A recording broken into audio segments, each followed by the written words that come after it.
Good morning. Welcome to the King's Report for Saturday, November 25th, 2017, in the 8th year of Cheongi, the 10th month, and the 8th day of that month by the heavenly calendar.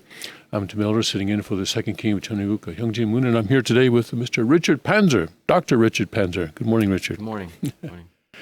And we're going to be going through Rimas today, weather Rimas, and then we'll be going through the news today. Let's first look at the weather. It is in the Cheongguk area. It's 25 degrees and clear this morning as we wait for the sunrise, still at about an hour and a half away.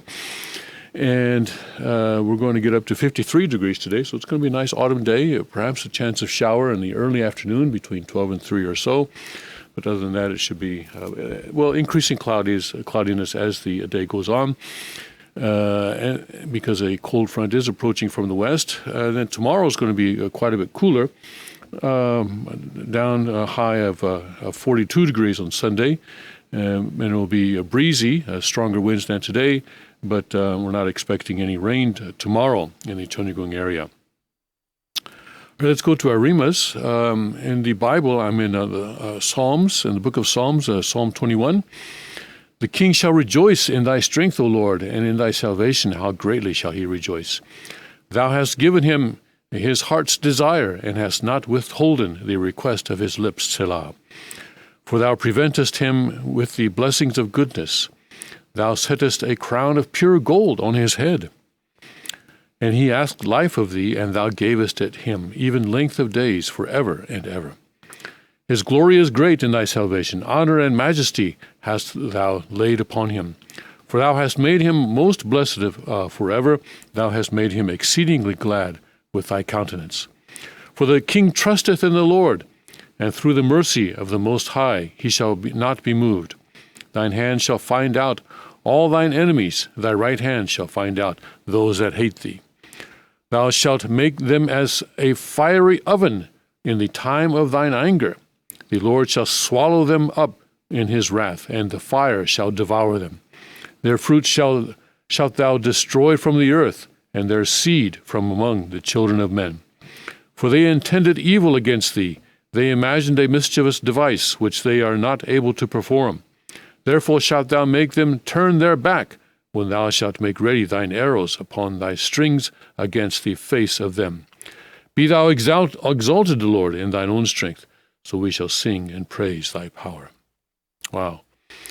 To me, this seems like a prophecy of the eventual victory of God and on earth, the Messiah on earth, and the King on earth. It was the center of the kingdom of heaven.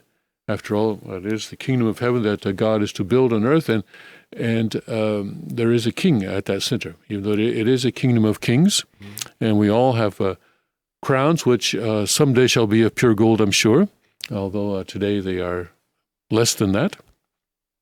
But I'm sure that someday they shall be, someday soon, of pure gold. And with God, God will, through us, gain his victory and destroy evil on the earth.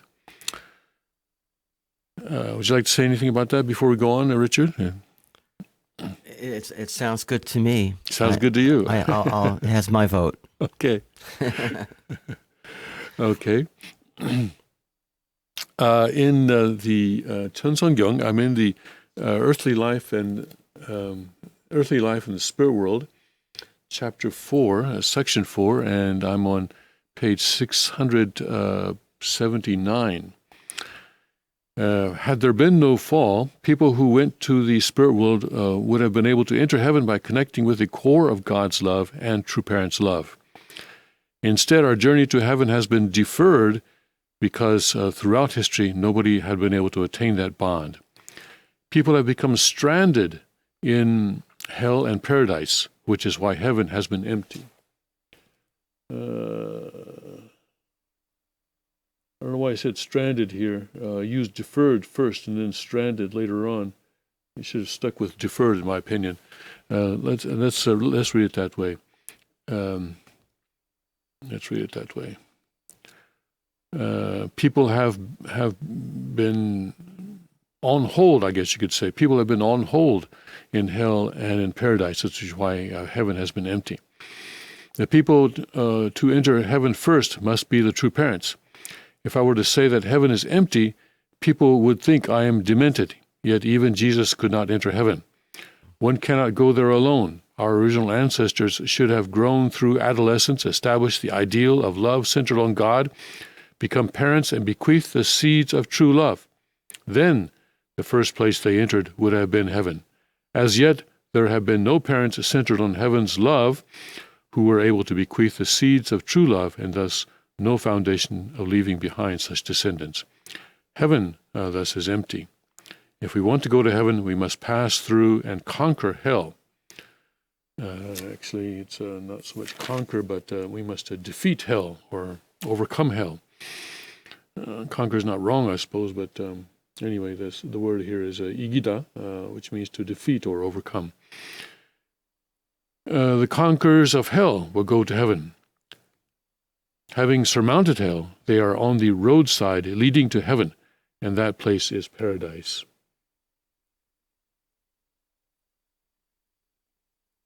Okay. Thank you, Heavenly Father, for these rimas this morning.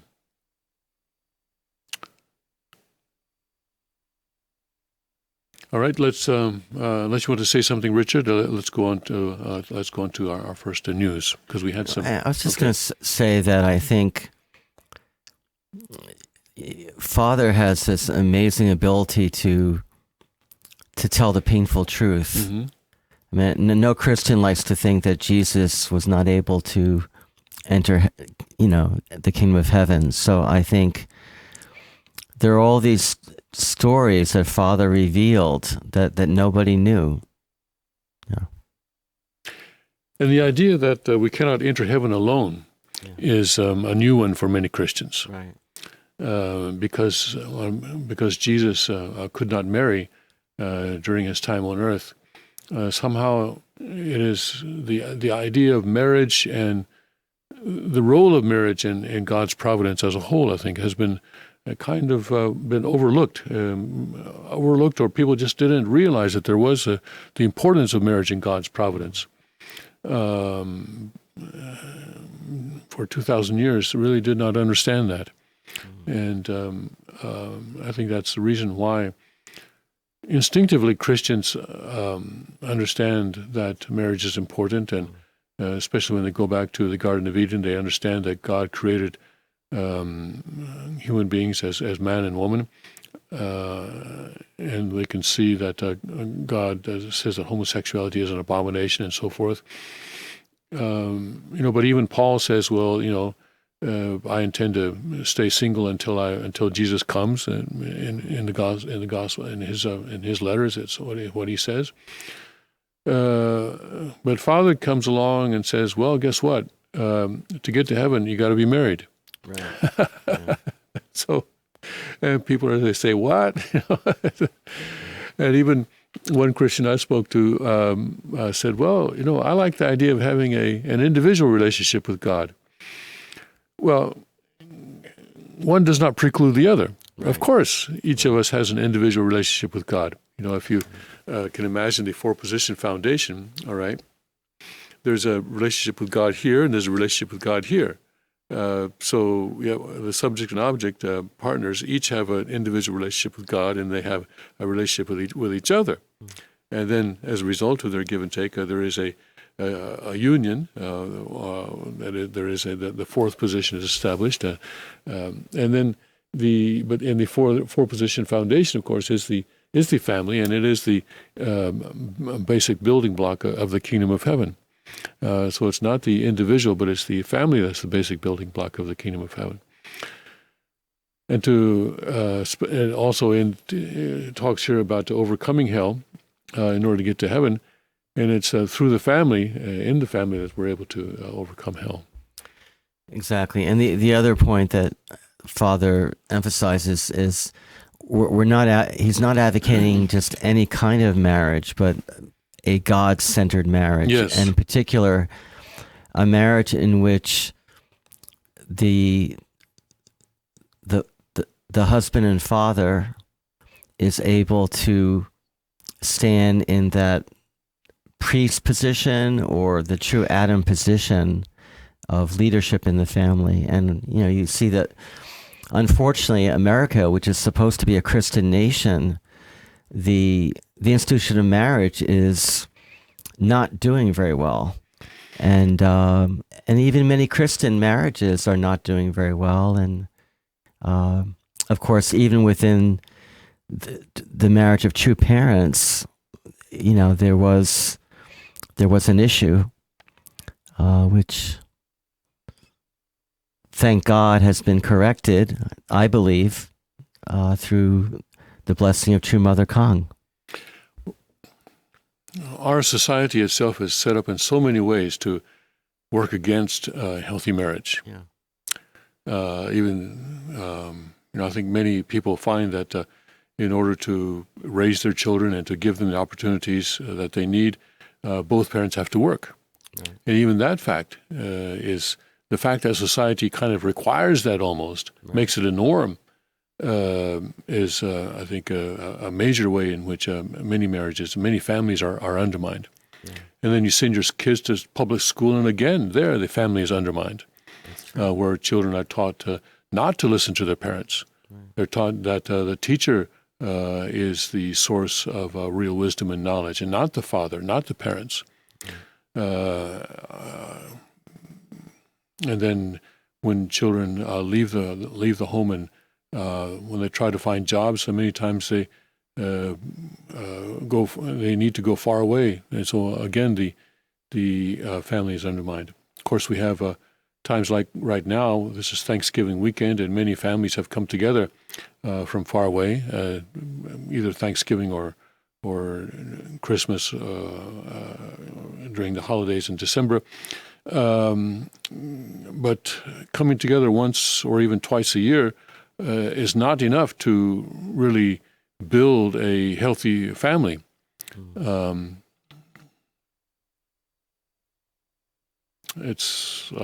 very envious of families that are able to live close together, where they can meet on a regular basis, even spend weekends together, go camping together, go fishing together, go bowling together, whatever, do things together. Right. But today's society makes that impossible or very difficult for many families. And if you want to do that, if you decide to put your priority on maintaining the family unit, then you're required to sacrifice a great deal in terms of economic opportunity and other opportunities. And and I think it's a good idea for families to make that kind of a choice, to even to sacrifice economic opportunities in order to maintain close relationships, and even close geographic distance among family members. I think, but this is perhaps a good time to think about that this weekend. Since many families are together. Aju. Aju. Okay, let's take a break and we'll come back and we'll start going through the news. We're going to have to start with some sad news, but this is, after all, evil does not take a vacation on Thanksgiving, and so we'll be learning about that when we come back.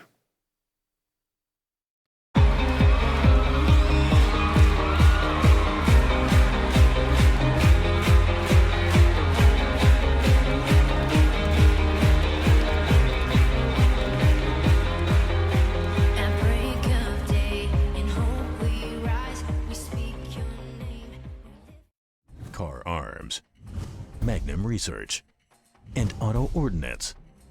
The Car Firearms Group. With a diverse product line that blends American craftsmanship with cutting-edge technology. It's no secret why gun enthusiasts choose Car Firearms Group.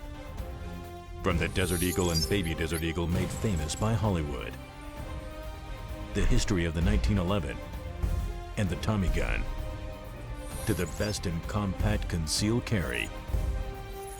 Car Firearms Group is not only the first name in personal defense, it's a name that has earned the respect of gun enthusiasts around the world.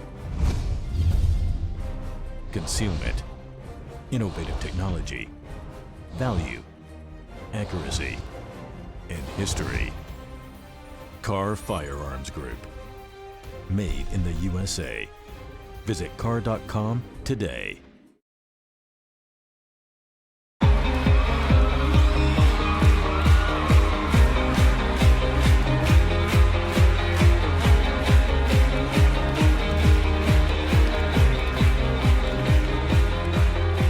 At break of day, in hope we rise, we speak your name. Welcome back to the King's Report for Saturday, November 25th, 2017. Tim Miller and Richard Panzer here for the second king of Cheongguk, Hyungjin Moon. And Richard has an article about America being the Redeemer nation that he would like to share.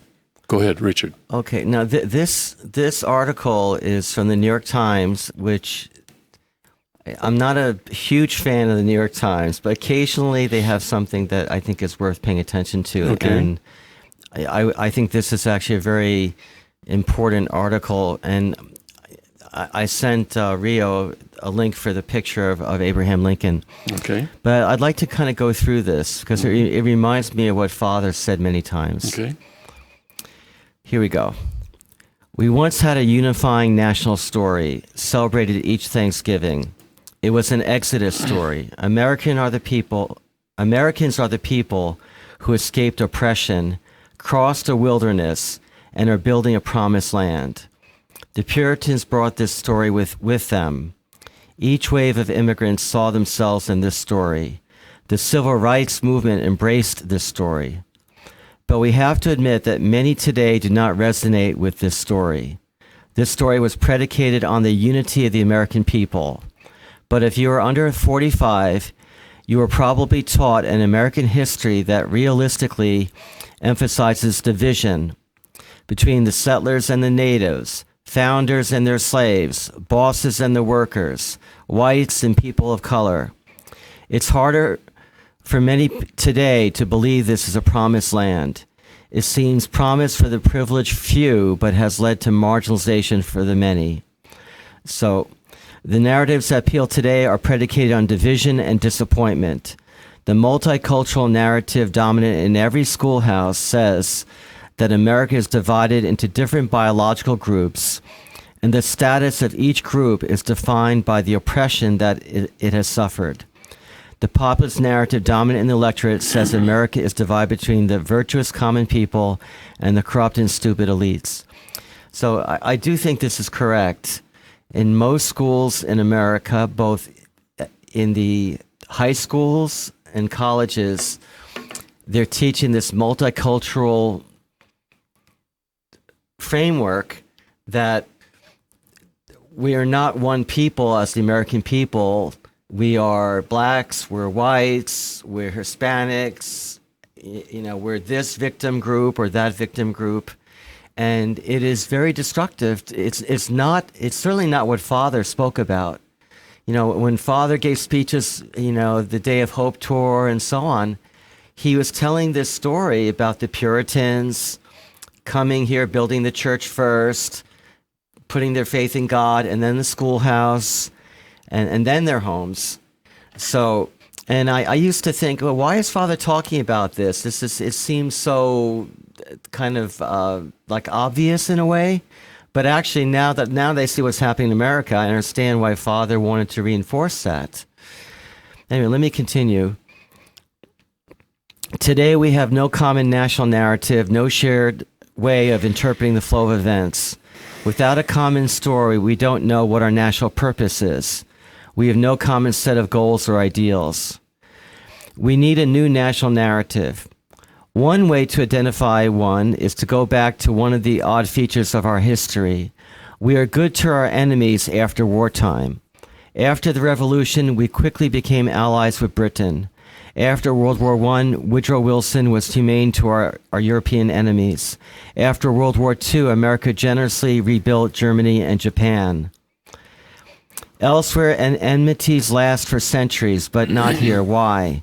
Because we have a national predilection for fresh starts. Coming to this country is for many people a new beginning. We turn every new presidential administration, every new sports season, every graduation ceremony into a new beginning. It is said Americans don't settle arguments, we just leave them behind. So I do think there's an important point here that most countries, after they defeat another nation, don't invest in those countries and try to help them to rebuild. But that's what America did with Japan and Germany. And I would say even after the Korean War, America has invested in Korea and tried to protect it. The story of America then can be interpreted as a series of redemptions, of injury, suffering, and healing fresh starts. Look at the mottos on our Great Seal: a new order for the ages, out of many one. In the 18th century, divisions between the colonists were partially healed. In the 19th century, divisions between the free and enslaved were partially healed.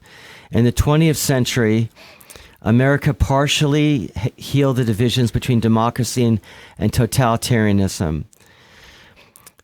In the 21st, we have healing fresh starts still to come.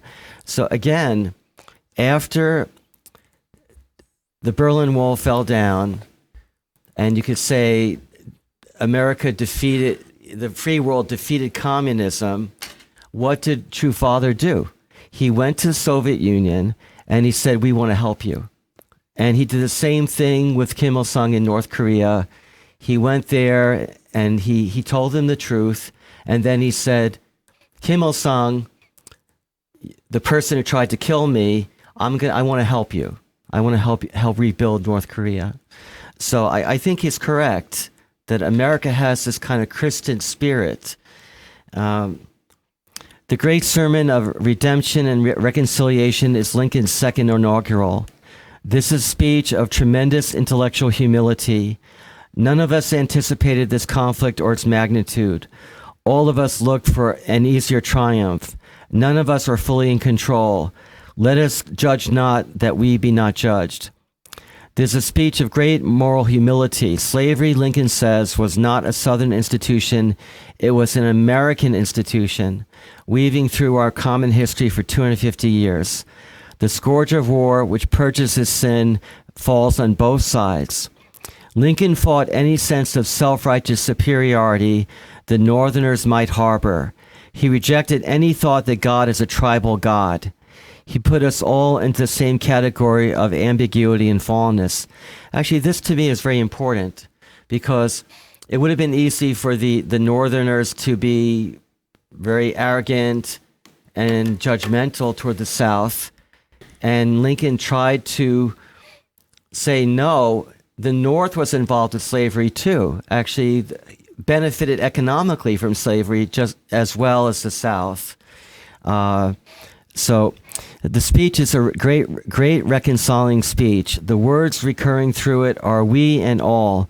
All thoughts were anxiously directed to impending civil war. All dreaded it, all sought to avert it. Both parties deprecated war. Lincoln sets the course for mutual forgiveness, not the cheap forgiveness that carries no weight, but the kind that contains all the stages of proper, rigorous forgiveness: mercy, judgment, confession, penitence, reconciliation, and retrust. He sets the course for political flexibility and pragmatism. We cannot really understand the course of events or God's will. Therefore, we cannot be certain of our notion of what is right, or rigid in clinging to abstract principle or dogmatic ideology. Everything should be open to experiment, flexibility, and maneuvering. Now, I want to say I know the king has been critical of certain things that Lincoln did, so I'm not saying that everything Lincoln did was correct. The final prayer heralds a new beginning, with malice toward none, with charity for all, with firmness in the right, as God gives us to see the right. Let us strive on to finish the work that we are in, to bind the nation's wounds, to achieve lasting peace among all nations. In his speech, Lincoln realistically acknowledges the divisions and disappointments that plague the nation, but he does not accept the inevitability of a house divided. He combines Christian redemption with, I don't agree with this, multiculturalist love of diversity. I don't think that's correct. In one brilliant stroke, Lincoln deprives Christian politics of the chauvinism and white identitarianism that we see now on the evangelical right. I'm not sure if he's correct about that. He fills the vacuum of moral vision that we see now on the relativist left. He shows how America particularism always points to universalism, how the specific features of our settlers' history and culture point to a vision of communion for all mankind. This is a story that we can join and live into. You know, the thing for me is Lincoln wanted to rebuild the South. He didn't want to destroy them. And I think that I would argue that even Donald Trump today, he wants to make America strong, not just for America, but if America can be strong, it can help other countries too. And he went to Japan, Korea, and China and China, and but Vietnam, and Philippines. he's promising help to Japan and Korea.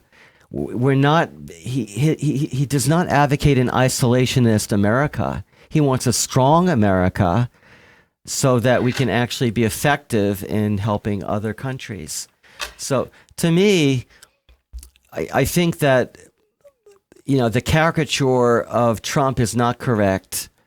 And I would argue that Trump actually has more in common with this vision of a Christian nation that's based not on like a triumphalism or like a white race or something like that, but it's a commitment to the idea of America as, well, Father called America the elder son nation. Father said that America was chosen to act in the world, and that America was established on the foundation of 2,000 years of Christian history. So, I mean, and this is actually the opposite of what the left, the progressive vision of America is not a vision of a Christian America. The leftist vision is a collection of different identity groups and victim groups, which is the opposite of what Lincoln was talking about. So I mean, to me, I think this is important. I mean, I don't agree with everything that Brooks is saying, but I think that America needs to return to its religious roots and to try to understand what God wants our country to be doing in the world. And and for that reason, I think it's encouraging that there's, people are talking about this. So. Okay, thank you. Yeah. Certainly, the Civil War is an issue that maybe we need to revisit and go back and see just what happened. Of course, if Lincoln had lived, had served out his second term, and had continued to have a role in American politics, I imagine Reconstruction would have been very, very different. Sure. Of course, as it was, you had carpetbaggers who definitely were not trying to rebuild the South. No, yeah, that's true.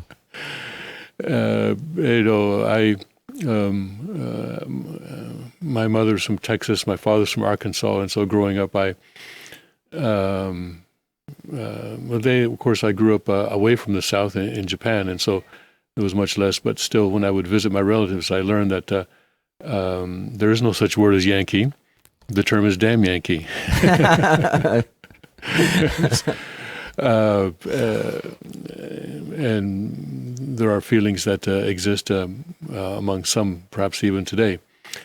And another example, of course, the Indian Wars, where America definitely did not try to rebuild the defeated civilization or culture. And I think that is another point in American history that needs to be accounted for. Yeah, of course. I mean, Dinesh D'Souza would argue that the President Andrew Jackson, who was behind the Trail of Tears, a Democrat, yes, and really had, and who was an owner of slaves, had this kind of racist viewpoint Yes. that became national policy. And so I've had some emails from others who I think grew up in the South who expressed some of the reservations that you're expressing. I think Father would say that America had to repent for the sin of slavery. If it could have been done without a war, obviously that would have been far preferable. And I think Father also say that when you defeat your enemy, if you're a Christian, you don't want to destroy him or get revenge or make him suffer. You want to help your enemy. That's what Father practiced. And unfortunately, America was not able to practice that because, Lincoln was killed, ironically, by a Southerner. So John Wilkes Booth probably thought he was helping the South, but actually, I think it could be argued that he caused far worse leaders to take power, and they really made the South suffer. Yes, Yeah. that's certainly true. I would say that, yes, that was certainly true. I think Lincoln, had he lived, would have been a much better leader for America during the post-Civil War period. And racism also played another negative aspect in America's course in providential history, because Woodrow Wilson was also someone who was a racist, and he put out the 14 points and about the self-determination of nations and things like this, and this was misinterpreted, unfortunately, by a number of people around the world, especially in Korea, where Koreans who were under Japanese colonial occupation at the time thought that Woodrow Wilson was advocating for their independence, or giving them a basis to advocate their own independence. And so they tried to rise up, but were brutally crushed. And in reality, Wilson never imagined that people of color would even aspire to govern themselves. His 14 points and his idea of the self-determination of nations had in mind the ethnic groups that had been a part of the Austro-Hungarian Empire, who had been on the losing side of World War I. And he was talking about them. He was certainly not talking about Koreans or any other people of color, people in Africa or any place else. So there too, I think that sin of slavery and racism caused a tragedy in America's history, and also in the history of the world. And then also regarding Woodrow Wilson, as the second king has spoken, he was a progressive, and he wanted to strengthen the power of the federal state, which unfortunately, as Tenjin's been pointing out, is probably the greatest threat to people's sovereignty right now. Is the government itself is the greatest threat. But now we do have an opportunity for a new beginning. That's what the last days are all about. That's true. The last days are all about a new beginning. It's the end of Satan's world and the beginning of God's world. And so this is a time of great hope when we can, we have the luxury now to look back at things like the Civil War and about the early 20th century and the other and throughout history, and to say, wow, this is what went wrong then. Let's do something else this time. That's true. And that's how God's kingdom can come. Yes, and God's kingdom will come, and there is a king at the center, and it is a kingdom of kings. And we have a constitution that protects all kinds of important freedoms. Yes, it does. All right, All right, thank you. Let's take a break now, and we'll come back with news from a Choni perspective.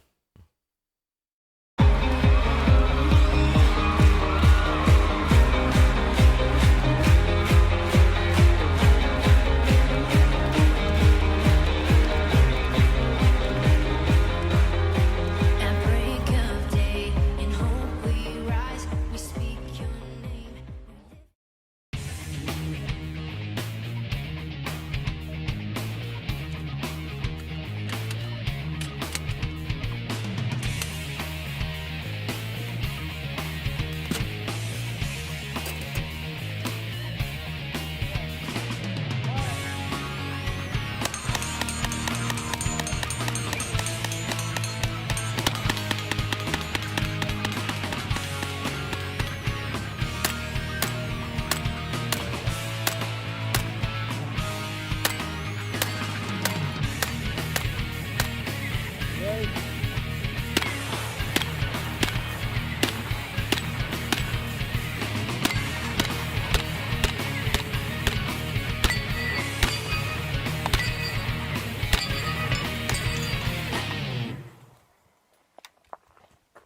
Boy, wasn't that fun shooting this Tommy gun today? It's always fun shooting Tommy guns. This one especially, it's just absolutely gorgeous. All polished and chromed up. It really looks like $1 million. Yeah, Elliot Ness would have loved one of those. Yeah, and it's available right now in your favorite dealer, and you go Yeah. pick one up. Yeah, just have him call your distributor. I mean, the gun, was initially made way back when, back in the 27 is this one. Yeah, Model But 27. I was surprised by how quick it knocked down those plates. Oh, 3.5 second run, under 3.5 second run, knocking down a plate right. 341. I mean, That's- the gun is heavy. It's about, 12, 14 pounds, especially with this drum, but it's surprising how quick you can go with it. Yeah. It would actually make quite a good self-defense rifle at home. If I climbed in somebody's window and they were aiming that at me, I think I'd get out of there real quick. So That Just sounds about right to me. just the intimidation factor alone. Fire!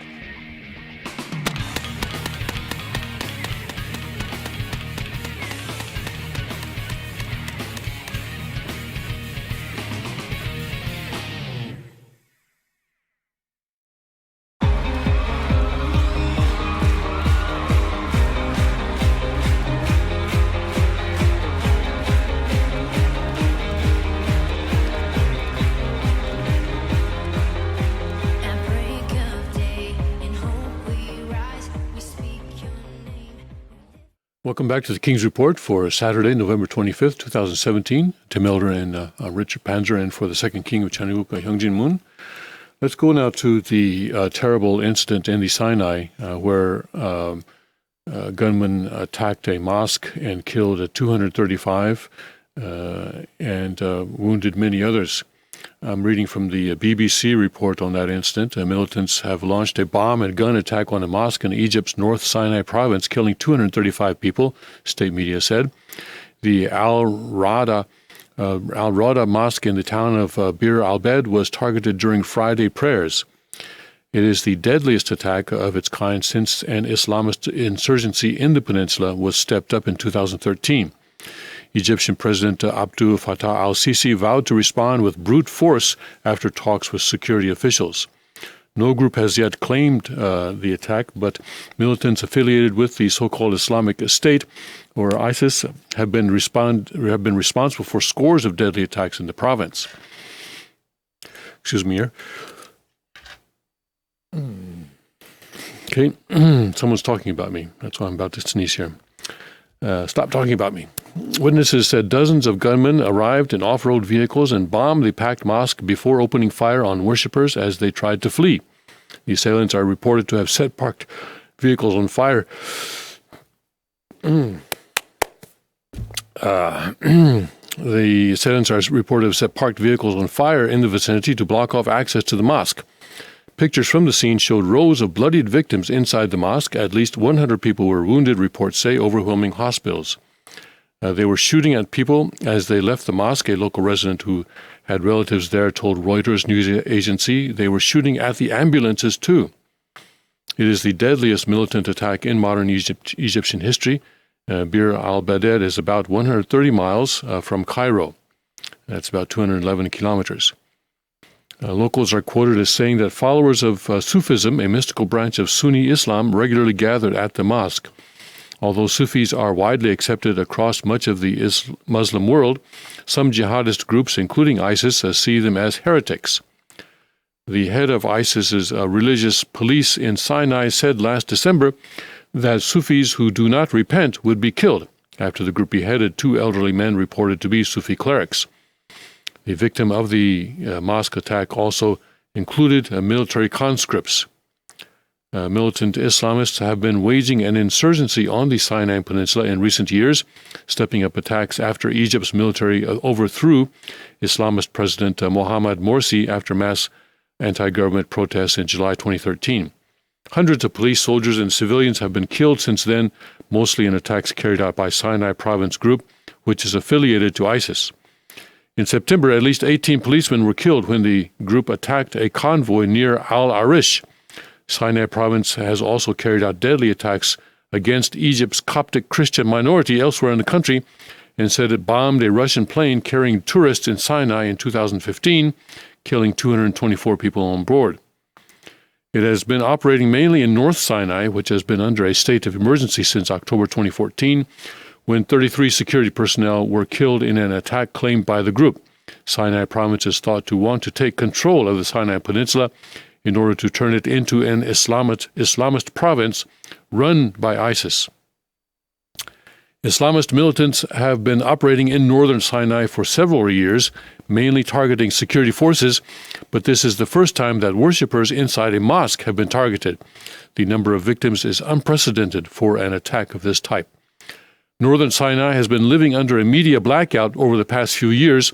No media organizations have been allowed to go there, including state-sponsored ones. The frequency of attacks raises doubts about the effectiveness of military operations.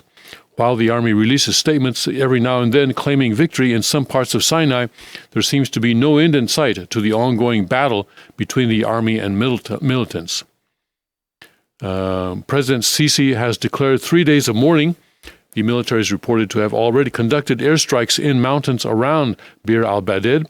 What is happening is an attempt to stop us from our efforts in the fight against terrorism, to destroy our efforts to stop the terrible criminal plan that aims to destroy what is left of our region, Mr. Sisi said in a televised address.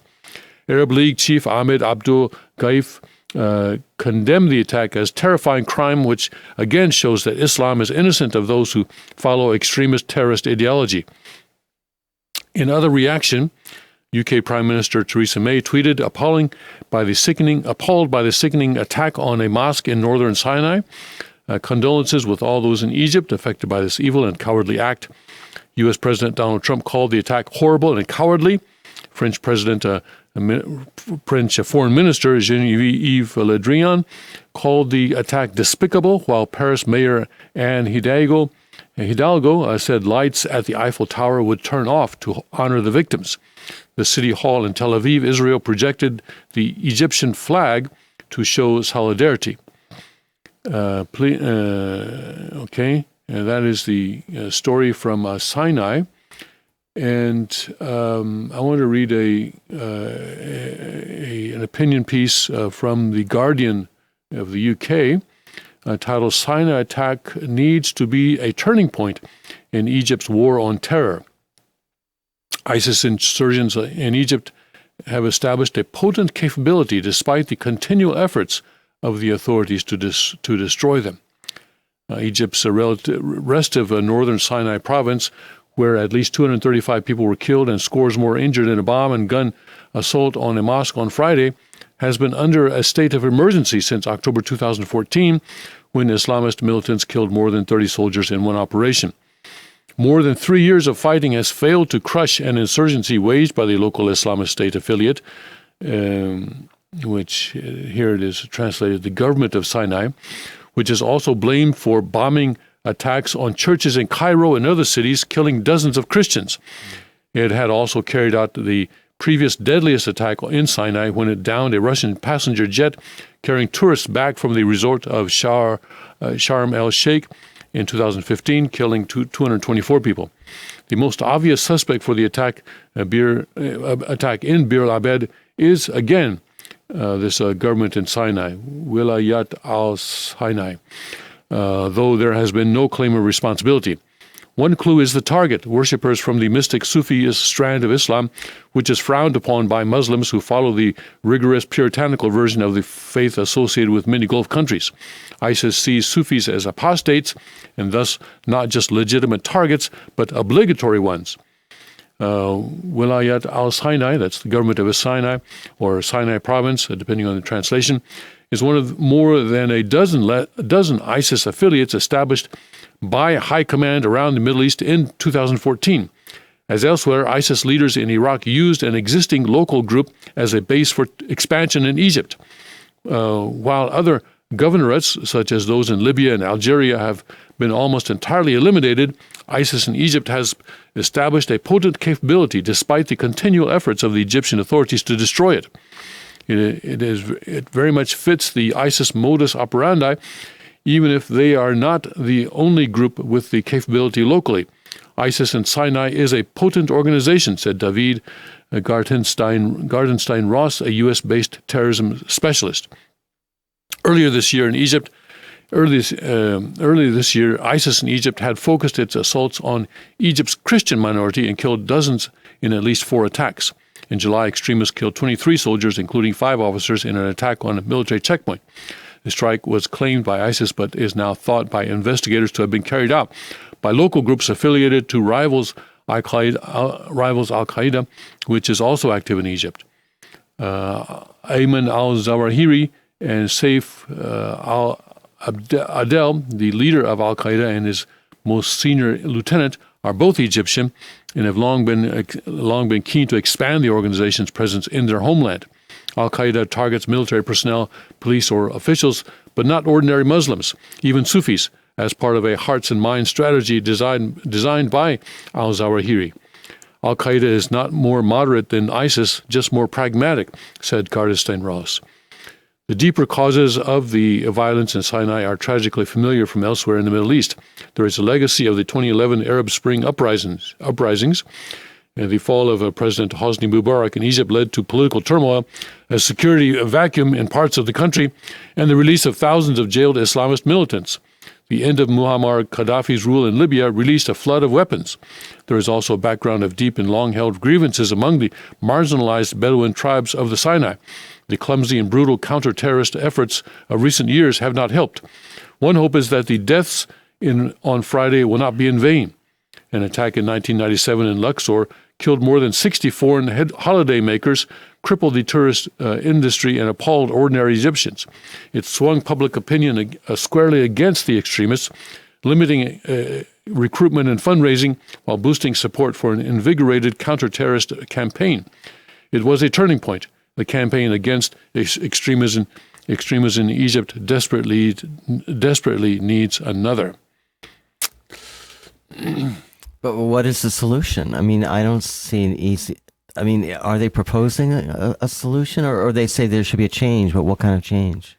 Well, this article is saying that what happened in 1997 needs to happen again today, I guess, where the public opinion in Egypt became very solidly against the extremists, and it made it more difficult for the extremists to recruit and raise funds.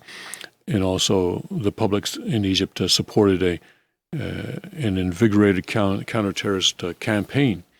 So the author does, it is kind of a weak conclusion there, isn't it? Some people argue that the Islamicist president, I forget his name, who was elected in Egypt. Do you remember his name? Morsi, the one who was ousted? Yes. Yes.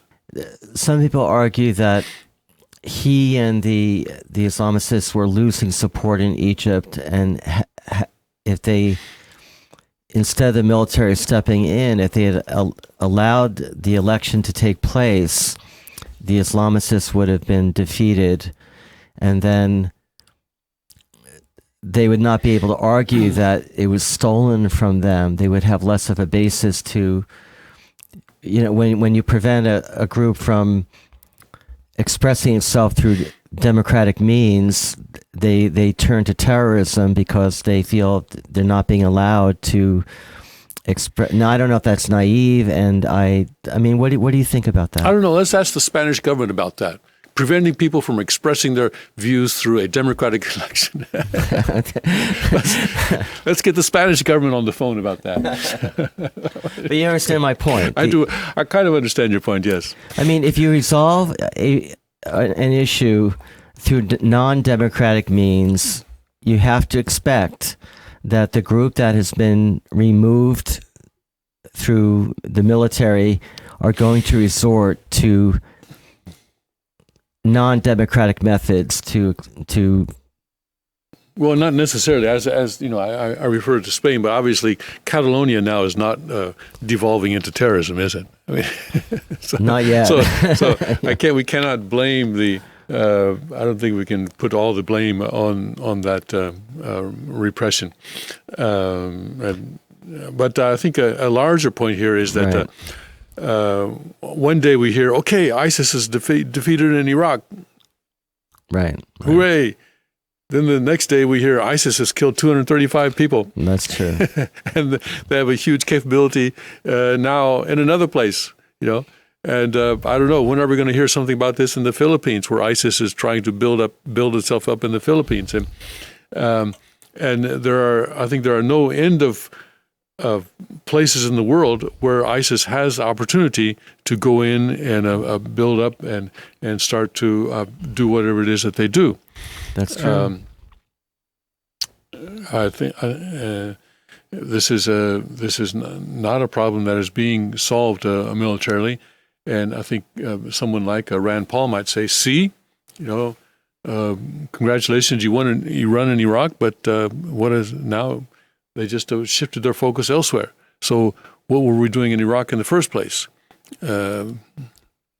Okay, well, I mean, true enough, but you can't.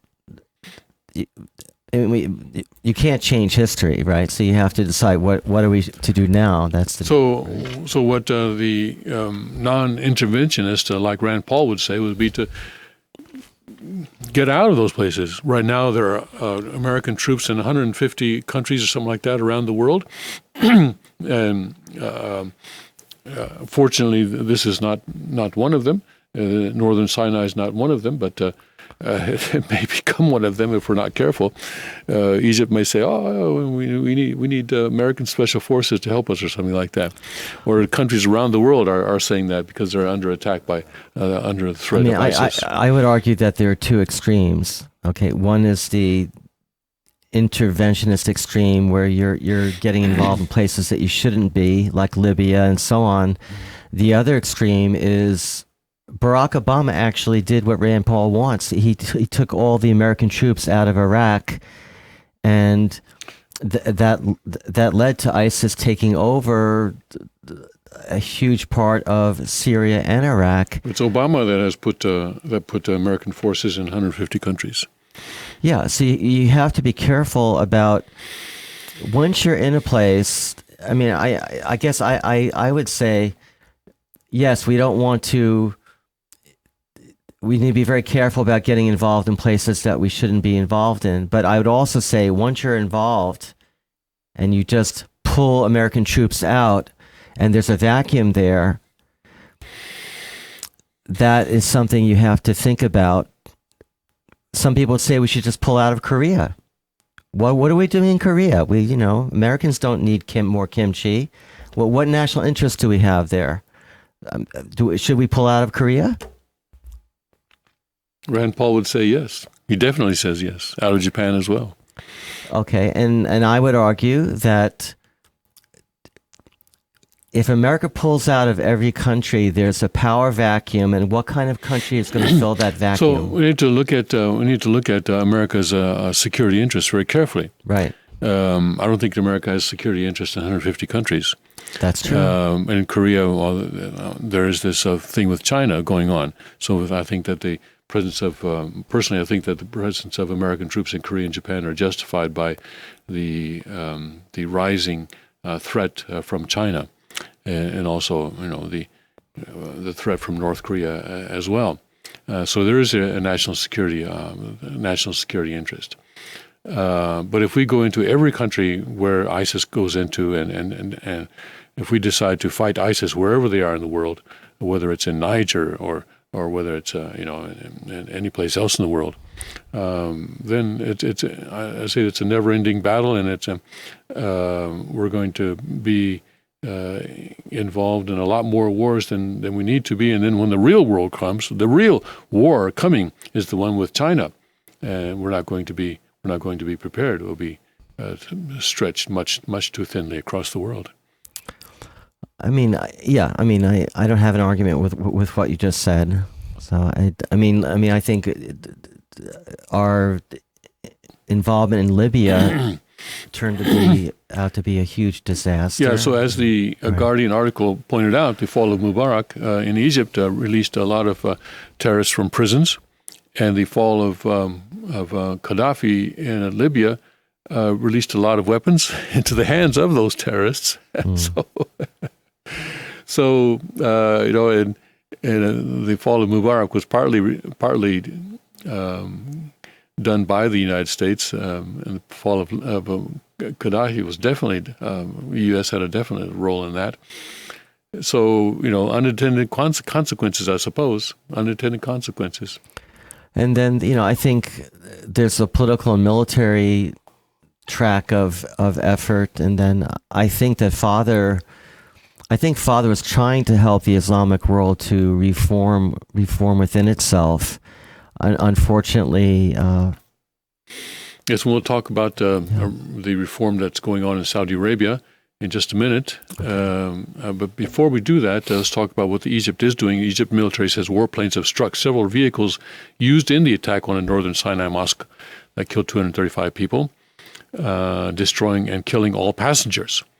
The military Saturday statement said the vehicles were hit in the vicinity of the previous day's attack on a mosque in the Sinai town of Bir al-Abad. And no group has claimed responsibility, but the mosque was frequented by Sufis, members of a mystic movement. Let's take a break, and we'll come back in a few minutes, and we'll talk more about what is going on in the Middle East.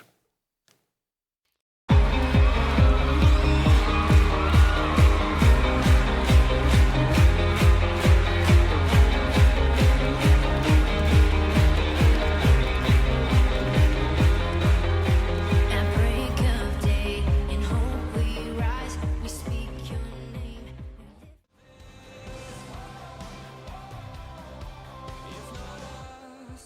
Who will be like Jesus to the least of these? If not us, tell me who will be like Jesus to the least of these? Boys become kings, girls will be queens, wrapped in your majesty. When we love.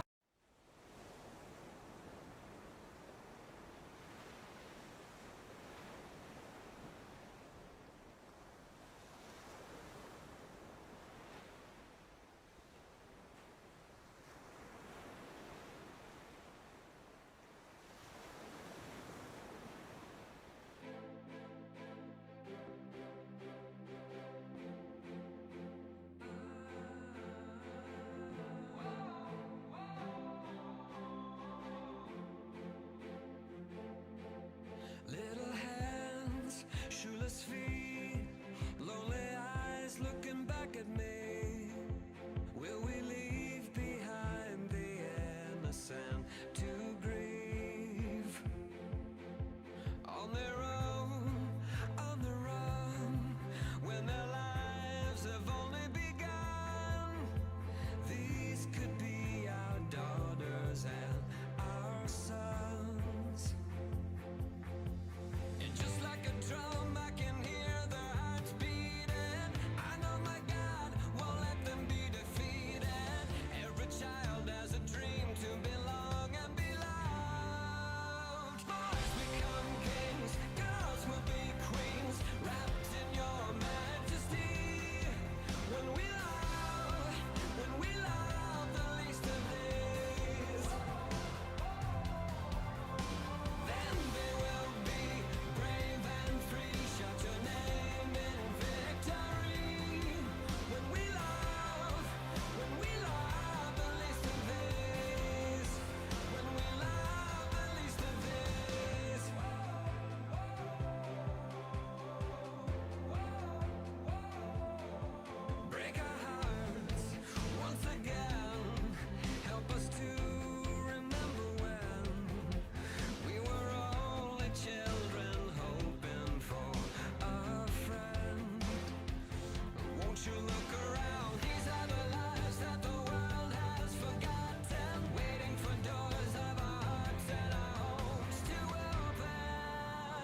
Welcome back to the King's Report for Saturday, November 25th, 2017. Tim Elder and Richard Panzer in for the second King of Cheongguk, Hyungjin Moon. I want to go now to what's happening in Saudi Arabia because there's an article in a political magazine that suggests that the changes occurring there are much wider in scope and much more significant than what at least I have understood. That the MBS, who is the crown prince there, who, by the way, last week was reported to be ready to become king this week. I guess he still has a few hours left, but I don't know what happened there. Maybe someone's kind of putting the brakes on him. I don't know. Anyway, it's not a country that is known for transparency, and so we don't know what's going on behind the scenes. Bringing with this article by a man named Mishal al-Gergawi is very interesting. This man, let's go through what he says. Last month in Saudi Arabia, 11 princes, along with a number of current and former government officials, were arrested by a newly announced anti-corruption committee headed by Crown Prince Mohammed bin Salman. In recent interviews, Saudi Foreign Minister Adel al-Jubeir has confirmed that 208 people have been arrested, of which 7 have been released, and $100 billion has been accounted for as stolen from the Saudi treasury. He has also noted the government's offer of leniency, return the funds, or risk full prosecution. The arrests have been described as unprecedented. Supporters of the Crown Prince are calling the move an overdue corruption purge, while critics see it as a consolidation power play. In fact, the developments are bigger than both readings. So I was more with the power play side of that, but he's saying that no, it's much more than that. Crown Prince Mohammed, who is also known as MBS, isn't just trying to clean house or shore up his internal position. He's attempting nothing less than the complete reboot of Saudi Arabia's government and society. MBS has laid out the grand scale of his ambitions in his Saudi Vision 2030, a plan that broadly calls for Saudi Arabia to become a more forceful regional power that is economically diversified and a member of the $1 trillion GDP club, while growing more socially tolerant, culturally creative, and reconciled with the world. And he believes he needs full authority to pull off this audacious effort. Present-day Saudi Arabia is actually the third iteration of the Saudi state. The first Saudi state was founded in 1744 and lasted until 1818, when it was destroyed by Ottoman and Egyptian forces. The second state was founded 6 years later by the grandson of the first state's founder. That state, which was much smaller and never reached the borders of Iraq or the shores of the Red Sea, was consumed by infighting in 1891. The last ruler was Abdullah Rahman bin Faisal. His son, King Abdulaziz, who is also MBS's grandfather, founded the third and present-day Saudi state in 1932 after 30 years of battles and negotiations across Saudi Arabia. MBS wants to preempt a repetition of the downfall of the earlier states due to familial infighting, internal malaise, external frailty, and failure to modernize. King Abdulaziz's feat of uniting the country in 1932 was remarkable and, in hindsight, improbable, considering the circumstances of his family's escape when the second Saudi state fell. Abdullah Rahman bin Faisal, defeated in battle, was forced to flee to Kuwait, and the limited resources he had to reclaim his father's lost rule. Mindful of this history, instead of waiting for today's Saudi state to weaken and fall, MBS is trying to save the country before it collapses. Apparently they teach history there. Isn't that interesting? In practice, this means that MBS seems to be taking on every looming problem at once, in a whirlwind of activity that is dizzying to a society accustomed to inch-wise change. At home, he has cracked down on political Islamists, called for the curbing of extremism in school curricula, announced that women would be allowed to drive, lifted a ban on public music concerts, and is expected to open cinemas across the kingdom in 2018. He has also very aggressively pursued plans to partially privatize Aramco, the kingdom's national oil company and crown jewel. In foreign policy, MBS launched Saudi Arabia's first major foreign military campaign in decades in Yemen, is leading efforts by several Gulf states to cut ties with Qatar, a member of the Gulf Cooperation Council that has often bucked a Saudi policy, turned the Saudi Public Investment Fund into an active vehicle that is invested in Uber and SoftBank's $100 billion Vision Fund, and launched free economic zones on the Red Sea. These moves are the outcome, in one form or another, of Vision 2030. This is not merely a set of ambitious policies. It is a rebirth of Saudi Arabia. The 2030 date isn't a transformation mission for the world's most important energy supplier and custodian of Islamic holiest sites. It's a countdown for Saudi Arabia to be reborn in new colors. MBS intends to define those colors as locally stable, globally relevant, economically diversified, socially reconciled with global norms, and of course, ruled over by him. When the young crown prince rose to power, Saudi social media quickly noted his uncanny resemblance to his grandfather, King Abdulaziz. As crown prince, MBS has already demonstrated that these comparisons extend beyond the physical to actions. MBS is dismantling the third Saudi state, which he believes must be remade according to his vision and leadership, or risk falling apart due to internal malaise and external irrelevance. By 2030, MBS intends to have created the fourth Saudi state. From the role of women and religion to the speed of decision-making, oil and economic diversification, and foreign policy, he will want the country to resemble little of what we see in Saudi Arabia today. Last month at the Future Investment Initiative conference in Riyadh, MBS said he wanted Saudi Arabia to return to a pre-1979 era, a reference to the year Saudi Arabia changed, and that the next 30 years cannot be like the previous 30. Conventional wisdom within the Gulf suggests that 1979's trifecta of the Iranian Revolution, the siege of Mecca, and the invasion of Afghanistan forced Saudi Arabia to embrace a much more conservative interpretation of Islam known as the Sahwa Awakening.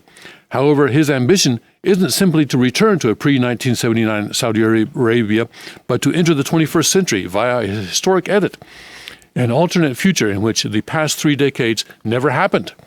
Through all the changes MBS is pursuing, he wishes to leave nothing but himself and his ideas to connect the third and fourth Saudi states. He wants to be a portal between the two worlds. He intends to be the arbiter of what from the past can continue into the future. Modern Saudi Arabia has been built on two main pillars: consensus between the royal family and the religious establishment, and attentiveness to the merchant class and the people. In MBS's Saudi Arabia, there will also be two pillars: him and the people. He is the populist king in waiting. Politically conservative, economically neoliberal, and socially progressive. Kuchinen talks about within the elite has to split, and there has to be an able type revolution within the elite. So, I mean, what do you think? Reading this, I get the feeling that this author is perhaps a friend of the king. He's very enthusiastic. He's very true. enthusiastic about the king, yes. And I don't know, for people who feel that obviously, much of Islam is stuck in the Middle Ages. And in fact, not just stuck in the Middle Ages, but stuck in the 7th century. And this, according to this author at least, MBS, Mohammed bin Salman, is trying to not just erase the past 30 years, but to erase the past 1,400 years, perhaps, to bring Saudi Arabia into the 21st century. You have to wonder. Let's suppose that everything we read here is true. You have to wonder, whether a society can change that quickly and that much. Is kind of if this is what this author says is true, then he's really performing an open heart surgery on society, and open heart surgery, transplant surgery, maybe all of those at once. Yeah, I mean, it certainly is not a gradual approach. But is this an able type revolution then that's going on where the elite has been split, as you say? Time will tell. We have between 13 years from now into 2030. Time will tell. But I think it is interesting that this author goes back and implies that the current Saudi state, if it does not reform, is in danger of collapsing like the two previous Saudi states have collapsed. And that MBS, according to this author, is kind of the savior of Saudi Arabia, who is going to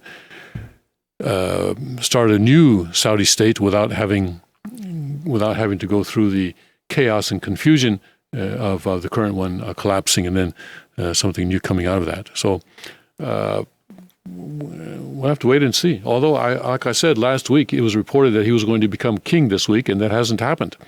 So what's up with that? I'm curious. Was the report wrong in the first place? He wants the blessing of the second king of Chanalguk. That's what he really wants. Well, we'll have to see.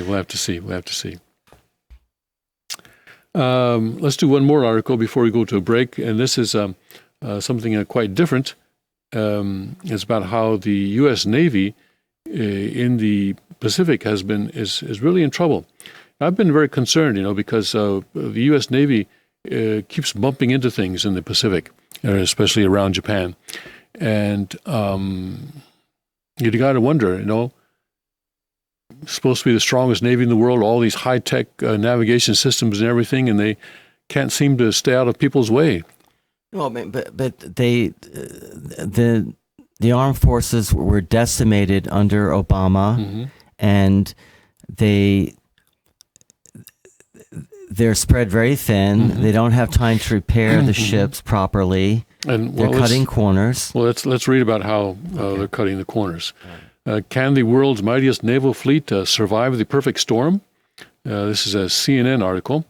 Just to give you a warning, it was a once-in-a-decade display of American firepower. The three U.S. Navy aircraft carriers, the largest, most sophisticated warships in history, assembled off the Korean Peninsula in a move timed to coincide with U.S. President Donald Trump's first official visit to the region.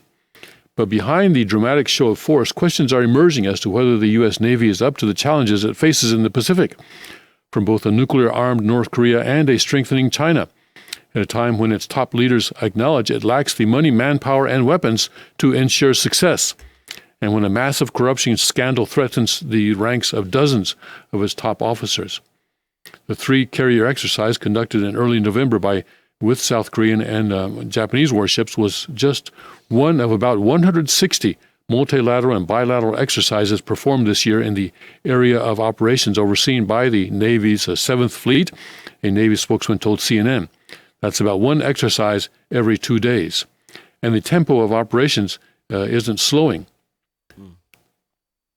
Just 2 days after the three carriers, the USS Ronald Reagan, USS Theodore Roosevelt, and USS Nimitz and their multi-ship strike groups wrapped up 4 days of war games off Korea, the USS Ronald Reagan, with its air wing and three guided missile destroyers, began a 10-day exercise with Japanese naval units off Okinawa.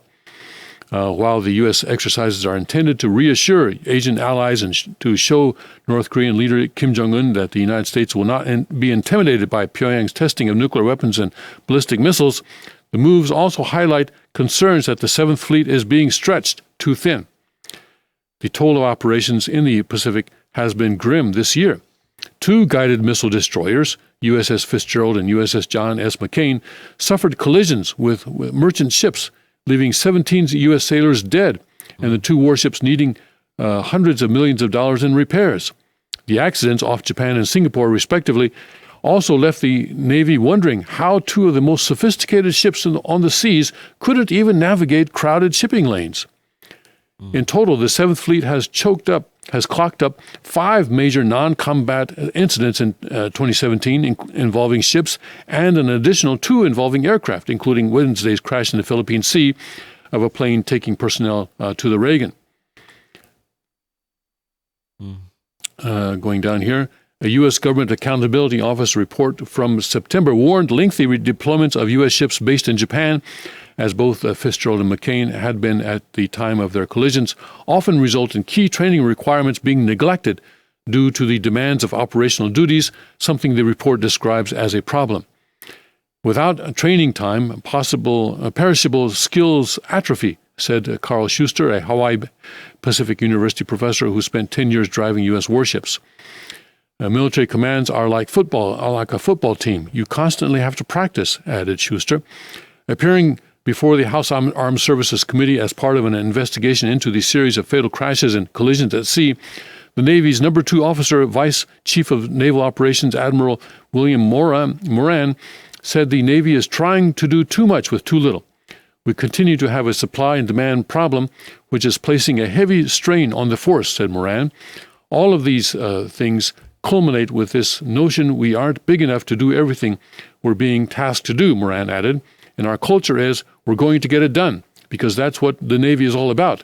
And sometimes our culture works against us. It's an opinion shared throughout the naval establishment, where frustrations are mounting as to the rising set of operational demands placed on the 7th Fleet. In a testimony delivered to Congress in September, John Pendleton, Director of Defense Capabilities and Management in the Government Accountability Office, said the Navy was operating on what people in the service called a train-on-the-margins approach. That means ships had no dedicated training time, but instead fit whatever they could into time on missions, said Pendleton. Exhausted crews can make bad decisions. As Schuster pointed out, in the case of the Fitzgerald collision, officers on watch did not wake the sleeping captain when the warship got in range of the merchant vessel. So in that case, they were off of Japan, and they had a tanker coming in, I believe, from their starboard side. Yeah. And when you have something coming in from your starboard side, it's I believe it's your responsibility to avoid the collision. But for some reason they did not, and there was a collision, and some of the sailors died. It was early morning, so the sailors were asleep, and some of them died in their beds, in their bunks. They were either incredibly complacent or sloppy beyond description, said Schuster.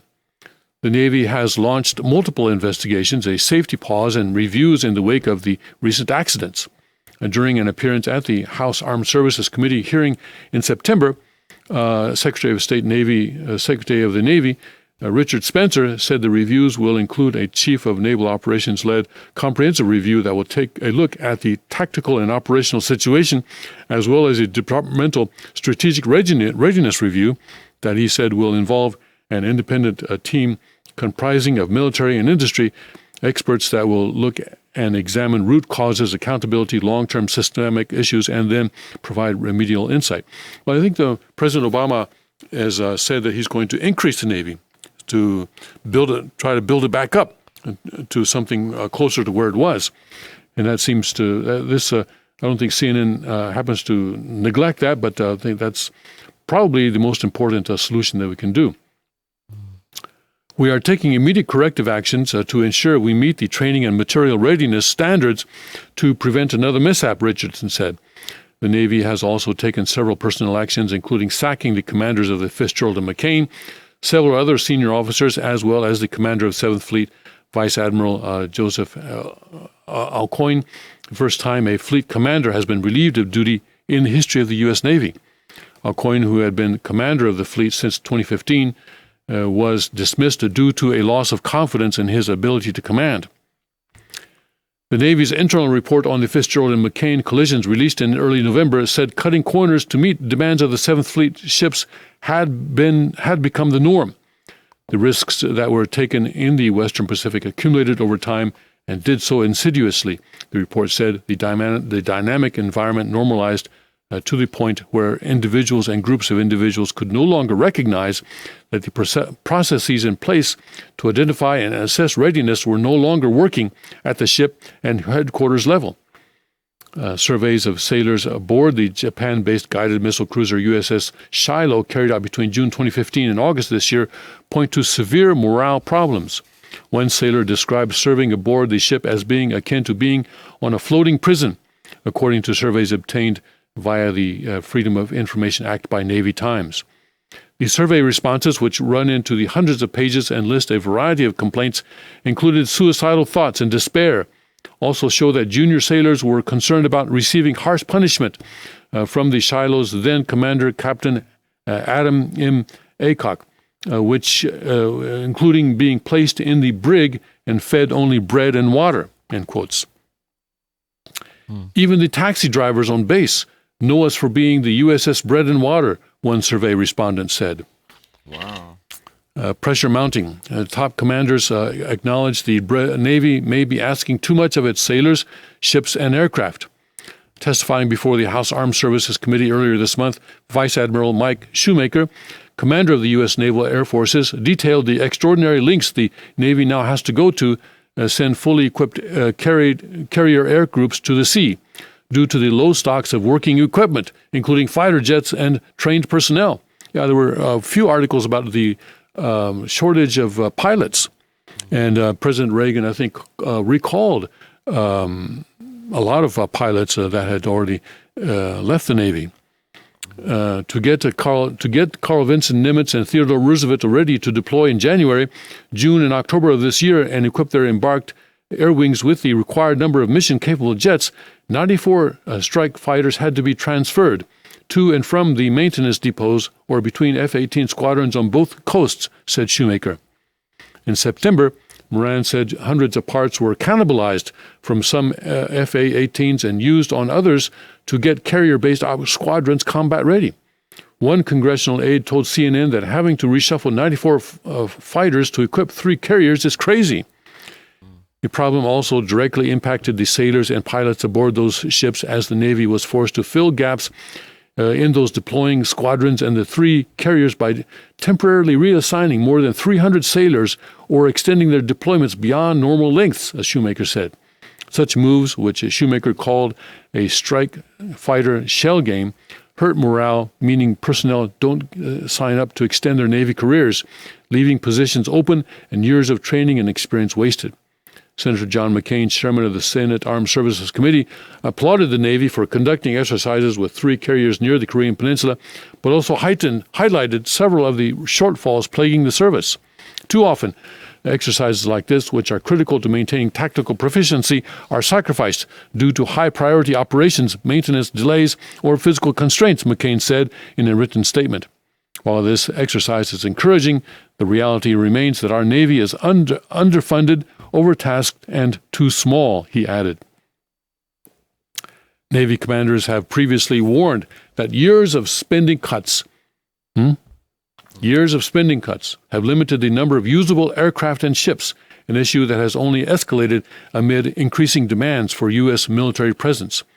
For the Navy's 7th Fleet, the largest of the Navy's numbered fleets, that means staying on watch for North Korean provocations, including having ships on the ready that could shoot down ballistic missiles headed for Japan, Guam, or even the mainland United States. Those ships include the Fitzgerald, John McCain, and Shiloh. It also includes freedom of navigation exercises in the South China Sea, where the Beijing government has been building man-made islands, installing fortifications to strengthen territorial claims, and deploying new ships and planes that challenge a long-time U.S. technological edge. So China is causing a big problem in the South China Sea, and it's the 7th Fleet is our major tool for combating that and standing up against that. And then there are exercises with an Indian military eager for U.S. help in increasing its naval capabilities, watching Russian nuclear-armed submarines deploy from that nation's eastern ports into the Pacific, and making port calls from Australia to Vietnam to show the U.S. flag and maintain an American presence. In total, the 7th Fleet's area of operation spans more than 124 million square kilometers, stretching from the international date line to the India-Pakistan border, and from the Kuril Islands in the north to Antarctica in the south. In regards to China in particular, neither the Obama nor the Trump administrations has shifted forces to the Pacific in sufficient enough numbers or capability, said James R. Holmes, professor of strategy at the U.S. Naval War College. Remember what was it called? The Asia shift? No, it wasn't the shift. It was the pivot to Asia, right? Didn't happen. Did not happen. That was Obama, right? Or was it Clinton? Anyway, it didn't happen. China has come to this common sense realization and understands that it can grind down adversary sea services just by being active in its near seas, mainly the China Sea, said Holmes, imposing a swift up tempo on your opponent, meaning keeping him on the go all the time, wearies him over time. And while that hasn't been a direct cause of this year's mishaps, it does contribute to crew fatigue, cut down on training time, and thus exacerbate the factors our Navy cited in its recent collision reports. So yeah, China understands that time is on their side. Yeah. Time is on their side. You know, the U.S. has a very long supply train there, and China, just by pushing a little bit at a time, pushing. Over time, it can wear down the U.S. Right. And that's what they're doing, and they're succeeding. And we're helping them by not maintaining our Navy as we should. In response, the Navy has two options, said Holmes. We can build up our Navy to a level where it can do all of these things without wearing out our crews and our hardware, or we can pivot or rebalance more of our forces to the Pacific Theater, which, you know, Obama said he was going to do, but apparently he didn't do. I mean, how can you pivot, though, when you got stuff going on in the Middle East, you know? And you got stuff going on. You've got Iranians in Venezuela and in Panama. Right. You got Chinese in Africa. So Holmes points out that while large, the 7th Fleet represents only a part of the U.S. Navy. If we can no longer overpower opponents in both the Atlantic and Pacific, then we need to make some hard choices about where to apply the bulk of our effort, and accept that means accepting a risk in the other theater. See, that's where we are. The Navy's operational problems can be tackled, argued experts, but this is without contending with the biggest corruption scandal in U.S. naval history, as if, you know, things weren't bad enough. The ongoing scandal has seen 20 current and former naval Navy officials charged so far in a fraud and bribery investigation stretching across Asia. Known as the so-called Fat Leonard scandal, the investigation centers on former defense contractor Leonard Glenn Fat Leonard Francis, whose company provided services to Navy ships, including fuel and tugboats. Since the investigation began in 2013, multiple Navy officials have been arrested and accused of accepting cash, prostitutes, and all expenses paid trips in exchange for steering ships to ports where Francis's company operated. In June, Michael Brooks, who served as the U.S. Naval Attaché at the U.S. Embassy in the Philippines from 2006 to 2008, was sentenced to 3.5 years in prison after admitting to using his influence to benefit Francis in exchange for bribes or travel and entertainment expenses, hotel rooms, and the services of prostitutes, the Justice Department said. And the Washington Post reported in early November that the Navy is reviewing the actions of 440 more active duty and retired personnel in connection with the scandal. According to the report, 6 current and former admirals are included in the review. In the article published earlier this month by Stars and Stripes, Captain Michael Jung, Junge, a military professor at the U.S. Naval War College, linked the scandal to wider, more systemic problems. There's no way you could have so much churn as Fat Leonard caused in the last few years in 7th Fleet and have it not impact what's going on, he said. You just can't separate it. The U.S. Pacific Fleet was first established in 1907, though it can trace its origins back much further to the formation of the Pacific Squadron in 1821. Since then, it has seen its size grow in line with its overall strategic importance as Asia, and East Asia in particular, became a focal point of U.S. foreign policy.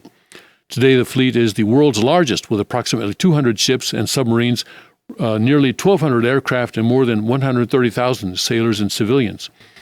Since coming to the office, President Trump has set the goal of bolstering the Navy's overall size to 355 ships, up from the current total of 308. But the goal also means keeping what's in the fleet in working order, and that's no easy task. Maintenance delays are currently sidelining 11 Navy ships, a congressional aide told CNN. A September report from the Government Accountability Office found that the Navy's shipyard facilities and equipment in poor condition, with a backlog of restoration and maintenance that will take at least 19 years to clear. Lawmakers have often cited budget caps implemented by Congress and President Obama in 2011, coupled with the high demand for the fleet's services as key factors contributing to the Navy's lack of physical flexibility, the report said. Inadequate facilities and equipment led to maintenance delays that contributed in part to more than 1,300 lost operational days when ships were unavailable for operations for aircraft carriers, and 12,500 lost operational days for submarines, according to the report. In early November, the House of Representatives passed an annual defense policy bill that, if passed by the Senate, would authorize the full ship maintenance budget requested by the Navy and provide additional funding for more aircraft. This year's National Defense Authorization Act will help address this problem by increasing funding for the Navy, including authorizing 5 additional ships and hundreds of millions of dollars for maintenance above and beyond the President's budget request, McCain said in a statement. But while the defense bill is a move in the right direction, the funding authorized won't fix the readiness problem, an issue that will take years to address, according to Randy Forbes, a former U.S. representative who served as chairman of the House Sea Power and Projection Force Subcommittee. This is not a spigot you can turn on and off, Forbes said, referring to defense funding. If we go into a conflict, you will fight with what you have, so it's important to project out what you need. And while Forbes recognized the Navy's need to flex its muscles through exercises like those conducted near Korea, he said U.S. must address the fleet's diminishing surge capacity, as a potential conflict will likely require a response by more than 3 carriers to carry out the operations plan. To ensure its carrier strike groups are able to respond to an emerging conflict, the U.S. must launch a course to rebuild the Navy, Forbes told CNN. The current math won't work, Forbes said. It's going to take an overall rebuilding of the Navy to meet the challenges around the globe. So we're in deep water, very deep water. And I think if China does challenge us more directly, Iran, Russia, they're probably all going to get. I don't know. They we will be challenged on many fronts, not just one, right? Right now, there's this article in Saudi Arabia did not mention it, but there's a real danger of a war between Saudi Arabia and Iran breaking out right now, and China's aware of that, and China understands that it has to.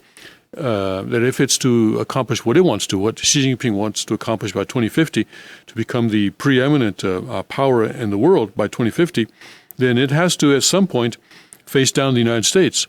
And the best way for China to do that would be to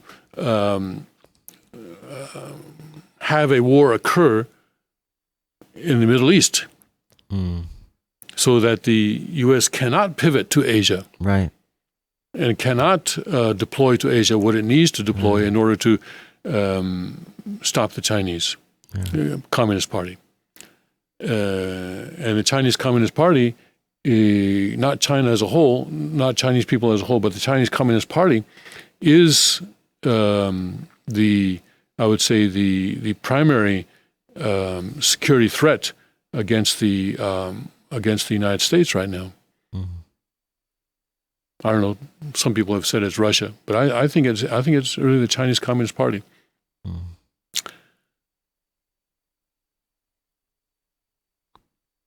So that's why when I hear that the U.S. troops are involved in 150 countries around the world right now, and how we're fighting terrorism here and there and there and there.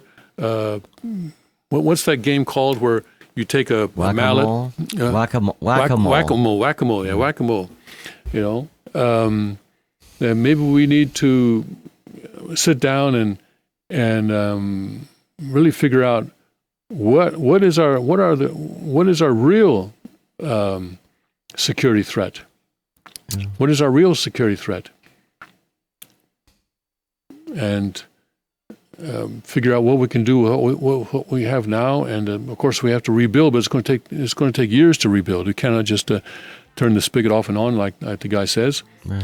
And I would say that we need to focus on the threat from China, because this really worries me. This worries me a great deal. That the U.S. 7th Fleet is not in ship shape, so to speak. Yeah. All right, let's take a break and we'll come back with more news from a Tony Group perspective after this.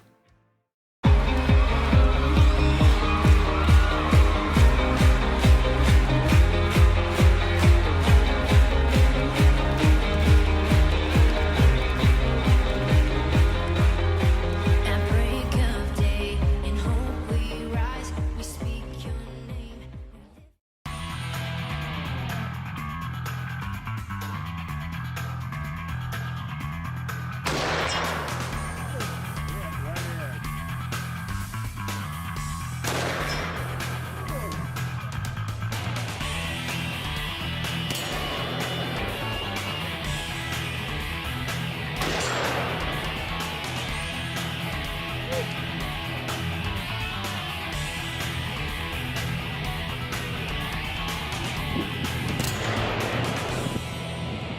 Hi there, folks. And look at what I've got here today. My God, take a look at this. This is a BFR in 454 Casull with an octagonal barrel, Magna porting, micarta grips. And look at that, it even has my initials on it, JM. Look at that thing of beauty. My God. Pop open the cartridge insertion door. And look at that cylinder spin. The finest revolvers in the world.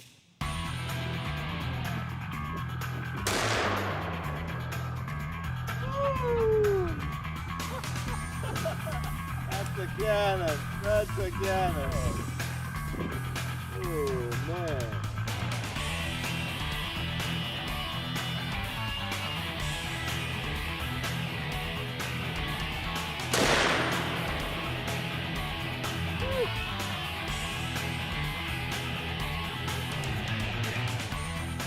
Pretty accurate, though.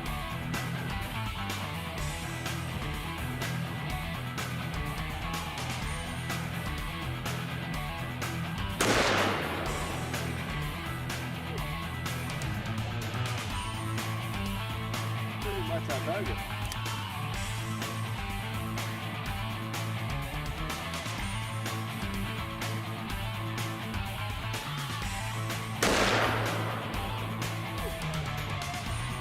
Oh, boy. Massive recoil.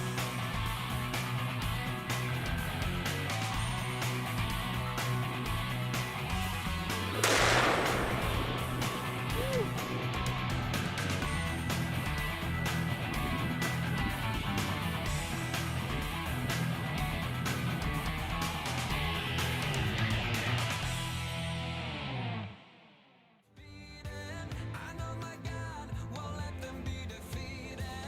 Every child has a dream to belong and be loved. Boys become kings, girls will be queens, wrapped in your majesty.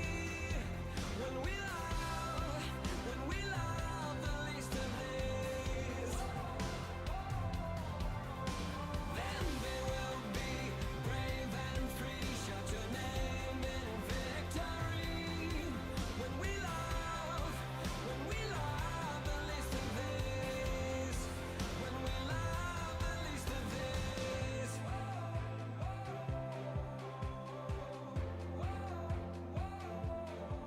Break our hearts once again.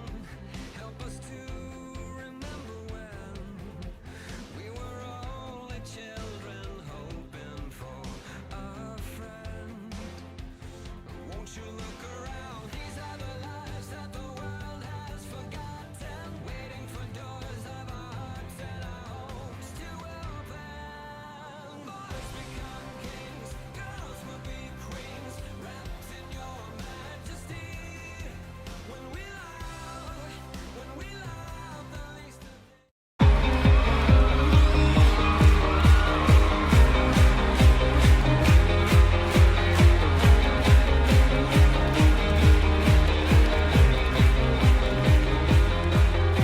At break of day, in hope we rise, we speak your name. Welcome back to the King's Report for Saturday, November 25th, 2017. Let's go through the Drudge headlines now. Seasons beatings. Shoppers punch, kick, scream. Baby hit with shoe. One shot outside the mall. A brawl shut another mall. A Black Friday smackdown. Men squabble over toy car. And the chaos goes global.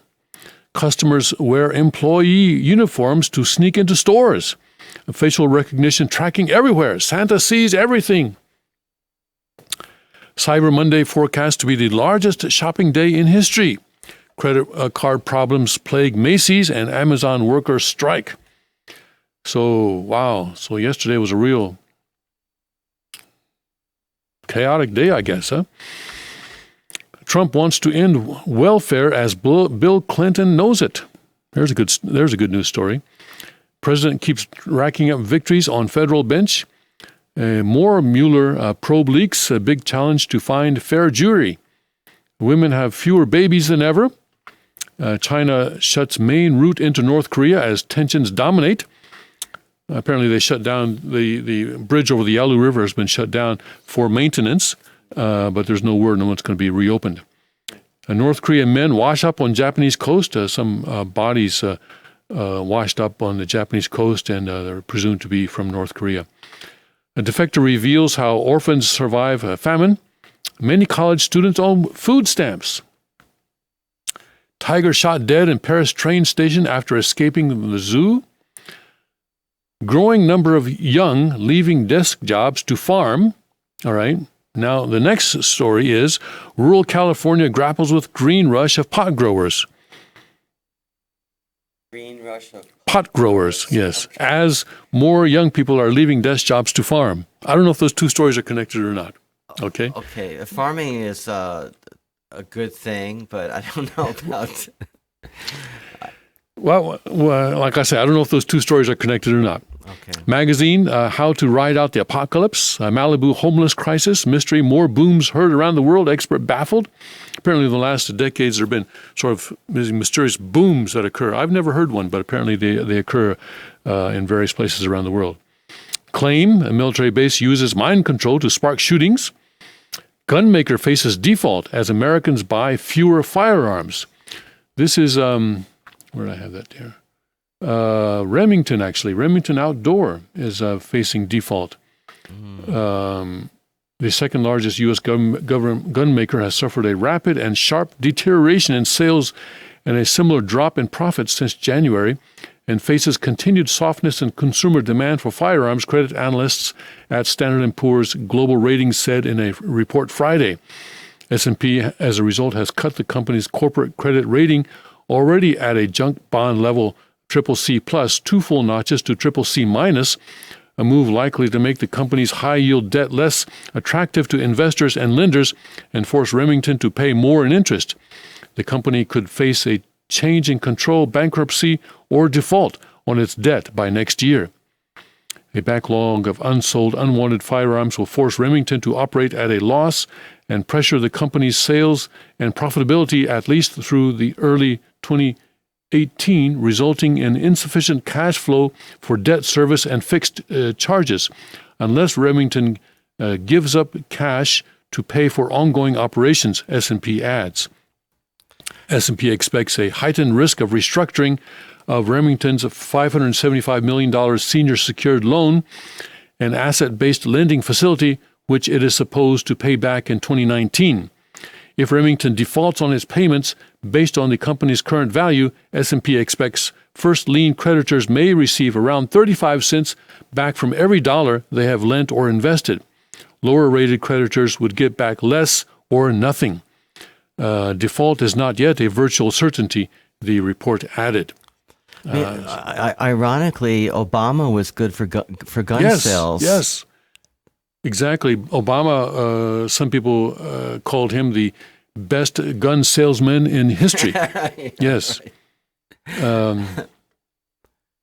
Anyway, let's get back to the headlines.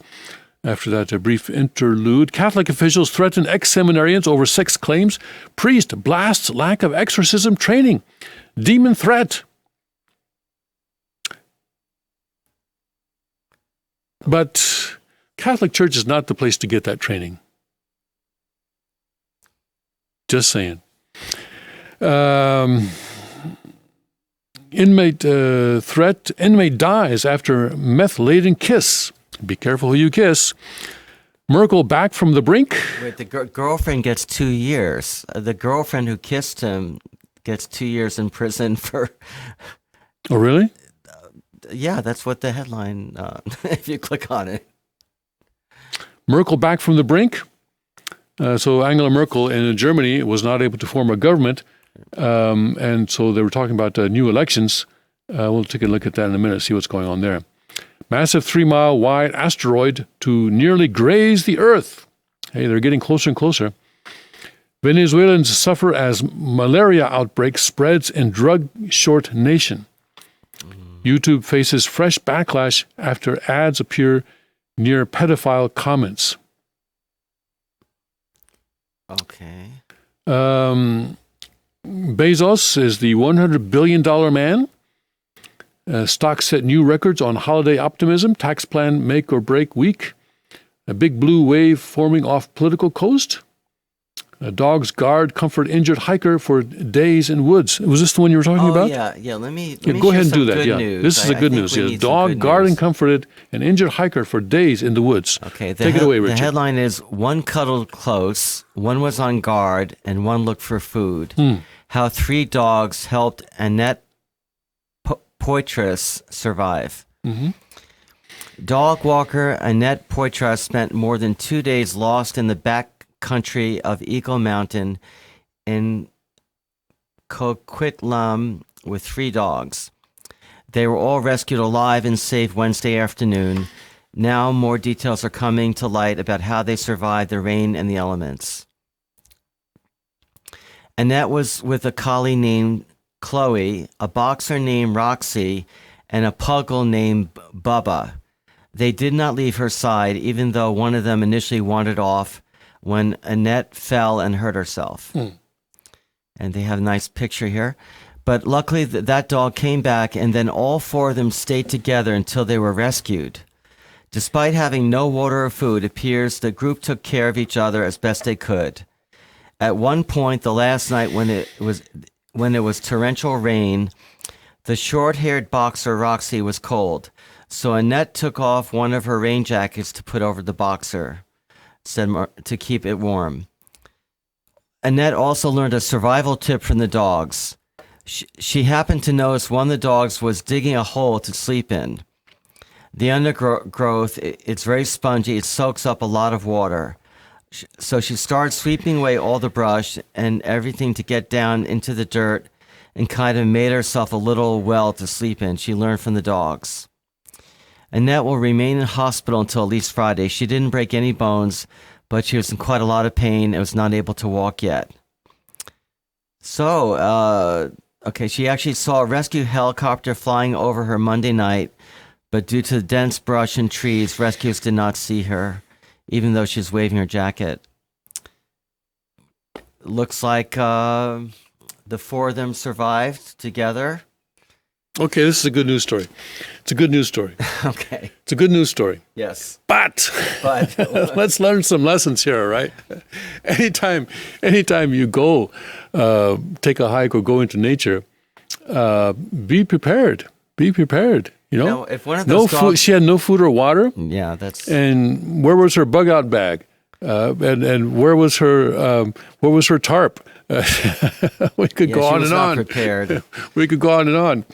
Now, if one of the dogs had been carrying one of these emergency Exactly. kits, Yes. like the King's dogs, Absolutely. Had if one of the dogs or all 3 of the dogs had tactical vests, Okay, so it was hooray for the dogs, great for the dogs. But the woman was, the woman was not very bright. the woman was not prepared, and that is a lesson that we need to learn. Anytime you go into the woods, anytime you go into nature, you got to be prepared for this kind of a thing where because you don't know what's going to happen. You don't know what's going to happen. You know. All right. So, dog guards comfort injured hiker for days in the woods. Firm behind Russia dossiers paid multiple journalists for work. New Conyers accuser. he showed up to meeting in underwear. A lot of stuff is coming out about our congressman, you know, and I think it's all going to come out. I think it's time it's all going to come out, and it's a good thing. Washington Post, Franken still hasn't denied. He also has not yet resigned. The Nobel Lit Academy ensnarled and Me Too scandal wave. Kill Harvey. What's that? Kill Harvey. You don't deserve a bullet. Vogue writer blasts Rose unmitigated douchebag. LAPD chief expects more high-profile Hollywood sex crime allegations. Beverly Hills police investigating 12 cases. Musk, 5 to 10% chance humanity survives artificial intelligence. Self-driving cars decide who dies. See there? That. See there? Yeah. This is what the king's been talking about. Right. Self-driving cars decide who dies. Paper Apple offices raided in South Korea. Soros, $18 billion tax shelter. Yeah, he contributed $18 billion to various nonprofit groups that he supports and through which he's trying to overthrow and take regimes and take control. Church to stop calling God He or Lord. Which church is this? I'll bet I know. Or maybe I know of another church. In this case, it's the Church of Sweden. I see. Okay. So, But I think I know another church. yeah. Cancer cure? Question mark. VR simulates death. One NFL player kneels on Thanksgiving. Ratings down 10%. Copernic visits on-Thanksgiving Day on Alcatraz. Naked drunken sex behind wheel leads to crash. How could that happen? Baby was in the back seat.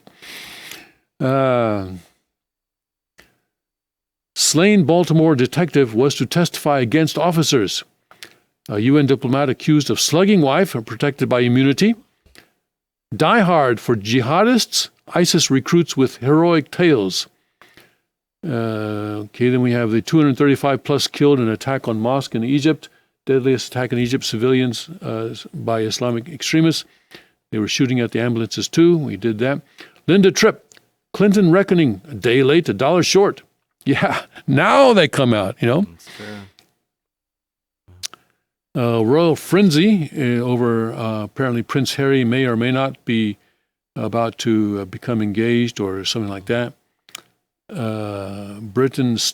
Buckingham staff summoned to emergency meeting.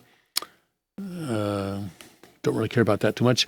Saudi crown prince calls Iran's supreme leader new Hitler. See, they're getting closer to war.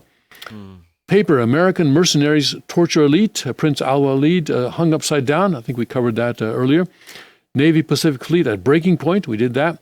Russia launches deadliest nuke sub, 6,000-mile-an-hour hypersonic missile. Report, Charles Manson leaves estate to pen pal. Smut in Soho porn shop with live streaming bed cam. How is it that Manson had any estate to leave? I don't get that. I'm curious about that. How is it that he had any money at all?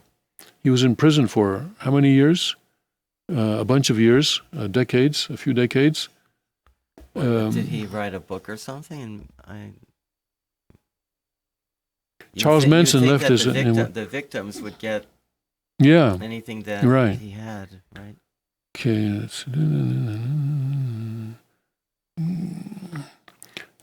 The will dated February 14, 2002 leaves all of Manson's personal belongings, including cash, image rights, and clothing to Manson's pen pal. I suppose image rights and okay. More significantly, Manson leaves his exclusive music catalog to the guy. Manson fancied himself as a songwriter and even wrote a Beach Boys song the group recorded. The will says Manson's body should be turned over to his pen pal. He says he will claim the body, but as we reported it, if he doesn't do it within 10 days of Manson's death, the prison will cremate him. Doesn't say how much he's getting, but just okay. All right, I guess so. It's not zero apparently. Not a huge amount. All right, let's. Okay, so let's look at a couple of these stories. Trump is ending welfare as Bill Clinton knows it.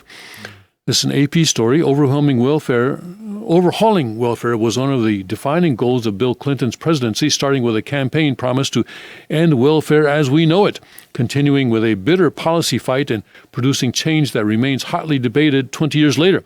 Now, President Donald Trump wants to put his stamp on the welfare system, apparently in favor of a more restrictive policy. He says people are taking advantage of the system.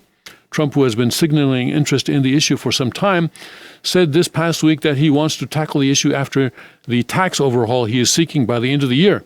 He said changes were desperately needed in our country and that his administration would soon offer plans. For now, the president has not offered details. Spokeswoman Sarah Huckabee Sanders said more specifics were likely early next year, but the groundwork has already begun at the White House, and Trump has made his interest known to Republican lawmakers. Paul Winfrey, Director of Budget Policy and Deputy Director of Trump's Domestic Policy Council, told a recent gathering at the Conservative Heritage Foundation that he and another staffer had been charged with working on a major welfare reform proposal. He said that they have drafted an executive order on the topic that would outline administration principles and direct agencies to come up with recommendations. I have a recommendation. Take the money in the budget Right.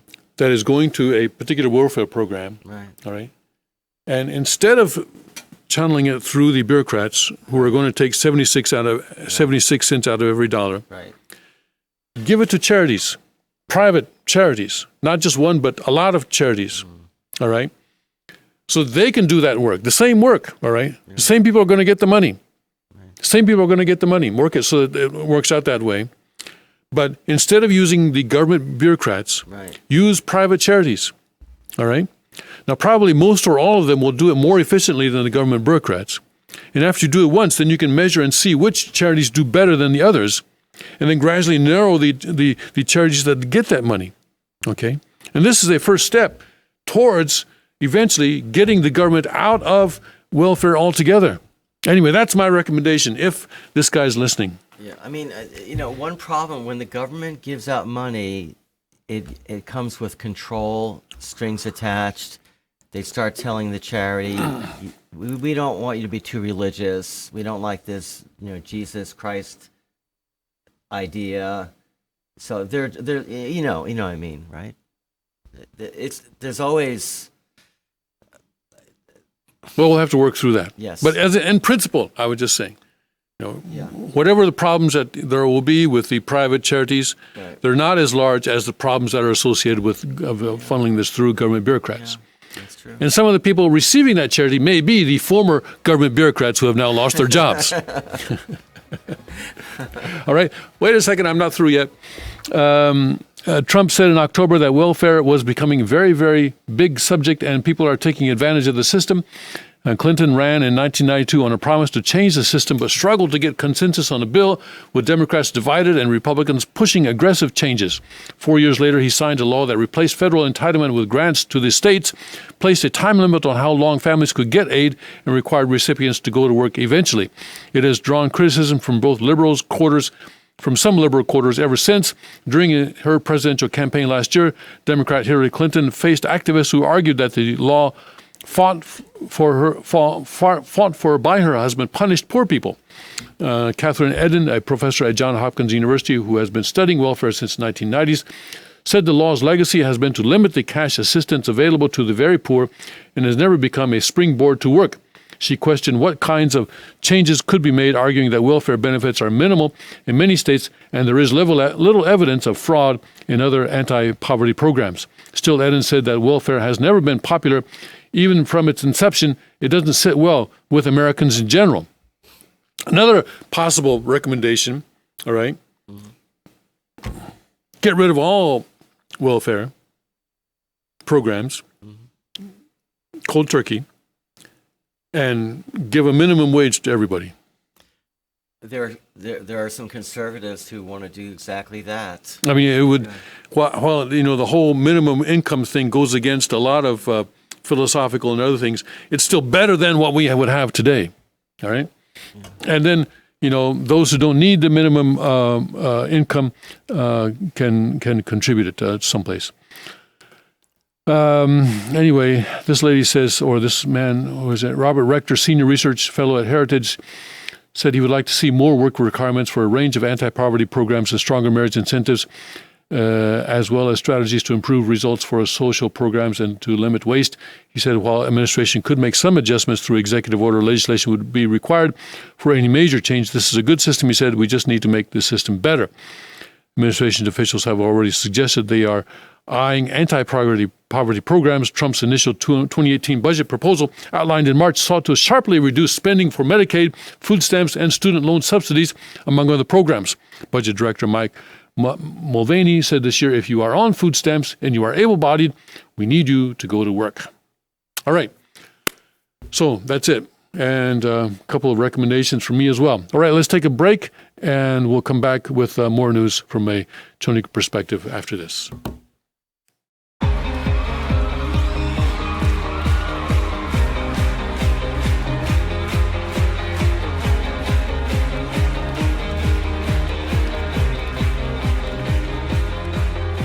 At break of day, in hope we rise, we speak your name.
Welcome back to the King's Report for Saturday, November 25th, 2017. I'm Tim Elder with Richard Panzer, and for the second king of Cheongguk, Hyungjin Moon.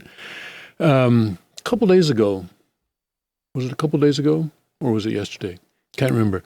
But I ran across a passage in the Cheonseonggyeong where Father says, seems to say that the physical universe, all right, was basically meant to be populated. All the physical universe was meant to be populated by human beings, and that the population can grow infinitely, and come, I guess, I don't know, 10,000, a million years from now to populate the entire universe. Now, personally, I don't think that this can happen. You know, we can build colonies on Mars and other planets and so forth, or we can construct space stations where we can build the kind of environment that we want, you know, and use the various planets and other objects as sources of raw materials. That can also occur. I don't know, but, you know, it's just interesting to me that eventually this whole universe can be populated by human beings. Now, for an opposing opinion, let's go to an article that Richard has found, all right? By the way, I just want to point out that people are beginning to build cities on the water. So there's a lot of oceans too. Right, on the water, in the water, in yes. the water, underwater. Father said that we would be living in submarines. Yes, but anyway, God has created an infinite amount of space for human beings to grow and prosper. Right. Of course, right now we're still working out this little original sin thing here on Earth, and I think we should probably work that out before we, you know, scale it up to the entire universe. But anyway, tell us about the opposing opinion. All right, here. Okay, the opposing opinion is from NBCNews.com. This opinion. Why am I piece. not surprised? Okay. Science proves kids are bad for Earth. Ah! Morality suggests that we stop having them. Oh my goodness. Okay. Okay, here we go. A startling and honestly distressing view is beginning to receive serious consideration in both academic and popular discussions of climate change ethics. Okay. See, these are the depopulationists, I think they're called. Yes, and this, exactly. you know, of course, Gates is one of those. Prince Philip is one of those, and people who happen to be rich and who, not just rich, but, you know, mega rich, have this idea that there are a lot of people in the world who should not exist. That's true. Yes. Anyway, And they continue. want to eliminate other people's kids. Yes, Okay. yes. Okay, They according want- to this view, Yes. having a child is a major contributor to climate change. I love that term, since climate change could mean anything. The logical No, takeaway. hey, FYI, climate is always changing. But anyway, continue. The logical takeaway here is that everyone on Earth ought to consider having fewer children. Although culturally controversial, the scientific half of this position is fairly well established. Not. Several years ago, scientists showed that having a child, especially for the world's wealthy, is one of the worst things that you can do for the environment. That data was recycled this past summer. In a So they should say only poor people have children. Should have children? Is that what they're saying? Well, yeah, apparently, yeah. If you're rich, you shouldn't have a child, and then, because I think that reporter's going to get a phone call. But anyway, it's the carbon footprint of a wealthy child, they're much using obviously more much higher. Yes. by definition. Yes. Okay. A paper showing that none of the activities most likely to reduce individuals' carbon footprints are widely discussed. The second moral aspect of the view, that perhaps we ought to have fewer children, is also being taken seriously in many circles. Indeed, I have written widely on this topic myself. But scientific evidence and moral theorizing aside, there's a complicated question with plenty of opponents. I wonder why. In what follows, I will address some of the challenges to this idea. Okay, let me just see.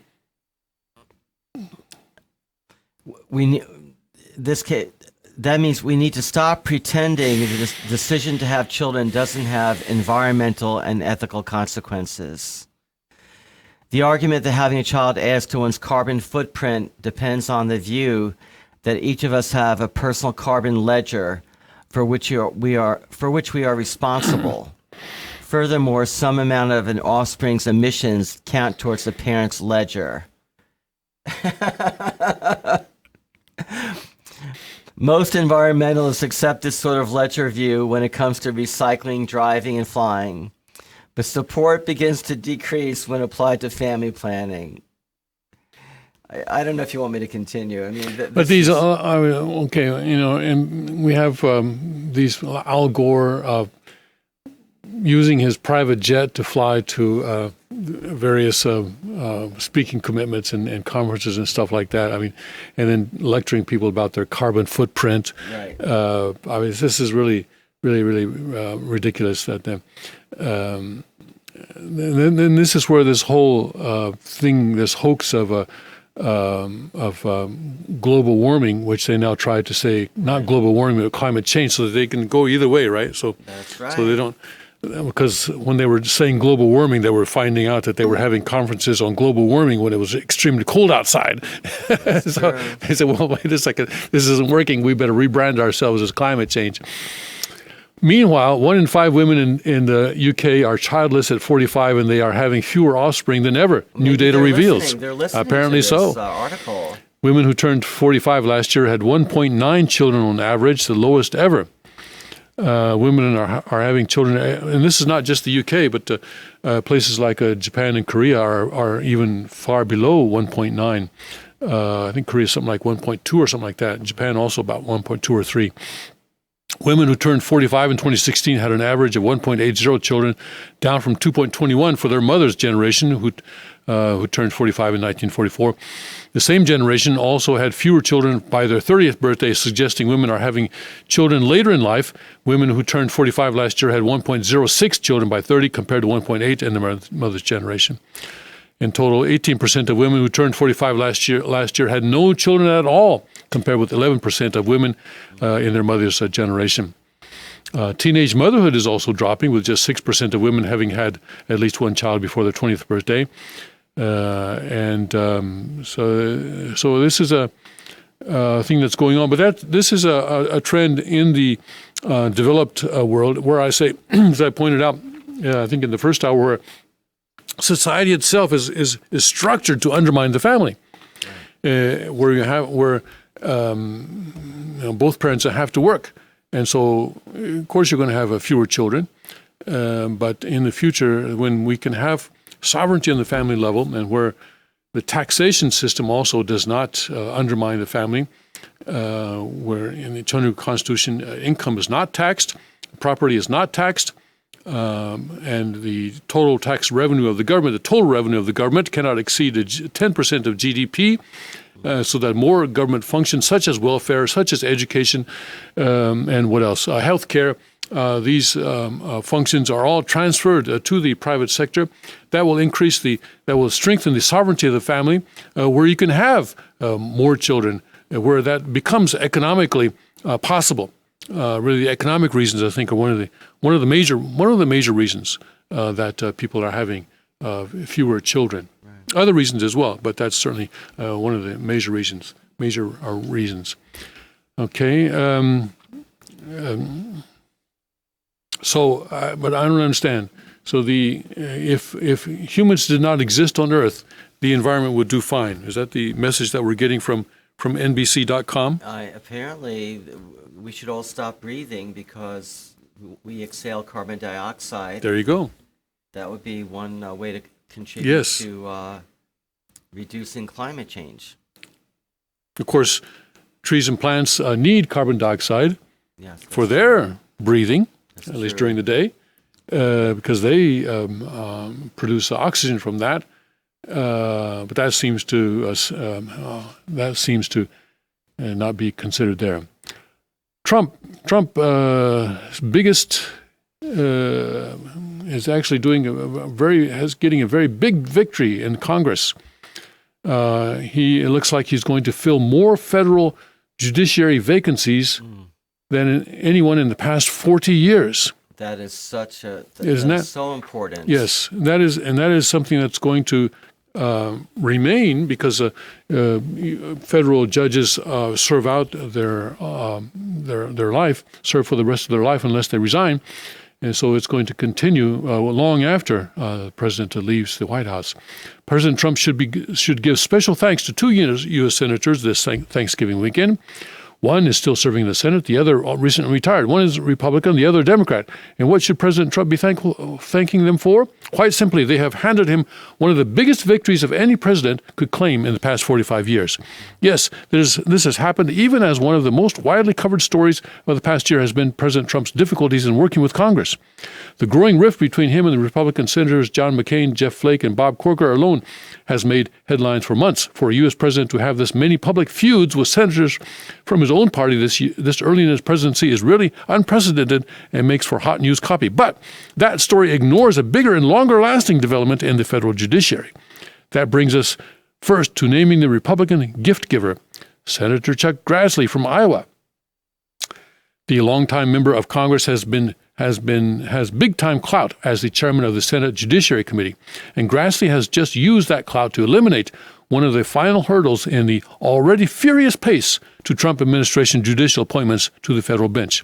Last week, Grassley decided not to honor a Senate tradition of holding up hearings for judicial nominees who aren't cleared by their own home state senators. That tradition is known as the blue slip courtesy, born out of a time before nationwide communication technology when a given state senator, given state senators had access to much more information about nominees than their colleagues from the rest of the country. Grassley correctly noted that Democrats were now trying to use the blue slips tradition to replace the filibuster. Good for him. And he's having none of that. As recently as last month, the Democrats and much of the news media punditry were expecting Grassley, who is no fan of the president, to keep the blue chip tradition in place. But Grassley gave Trump his very special gift instead. And that brings us to the Democrat who provided the initial generous source of President Trump's solid triumph, former Senate Majority Leader and Democrat Harry Reid. That's really funny. Reid is a major reason this good fortune has befallen President Trump because Reid was the one who killed the filibuster rule for judicial nominees in 2013. And when he killed it, it was gone for good. Republicans were powerless to stop a series of President Obama's judicial nominees after that. That is until they won control of the Senate in the 2014 elections.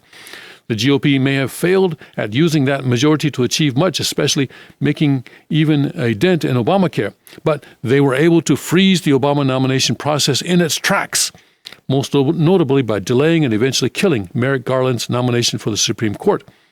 That long period of confirmation obstruction has given President Trump a huge number of seats to fill, twice as many as President Obama's also large number of vacancies when he took office in 2009. The Christian Science Monitor reports this is likely the most vacancies for a president to fill in 40 years, and the Trump team hasn't been wasting much time. For those who believe President Trump won the 2016 election thanks to a series of Democratic Party errors, this is cut from the exact same cloth. Consider that as of November 3rd, 13 Trump nominees to the courts have been confirmed this year. The big name is Supreme Court Associate Justice Neil Gorsuch, but we also have 8 new federal appeals court judges and 4 new U.S. District Court judges. President Trump has now already surpassed the last 4 presidents' records for first-year judicial confirmations, and has even tied President Ronald Reagan's number of appeals court confirmations in year 1.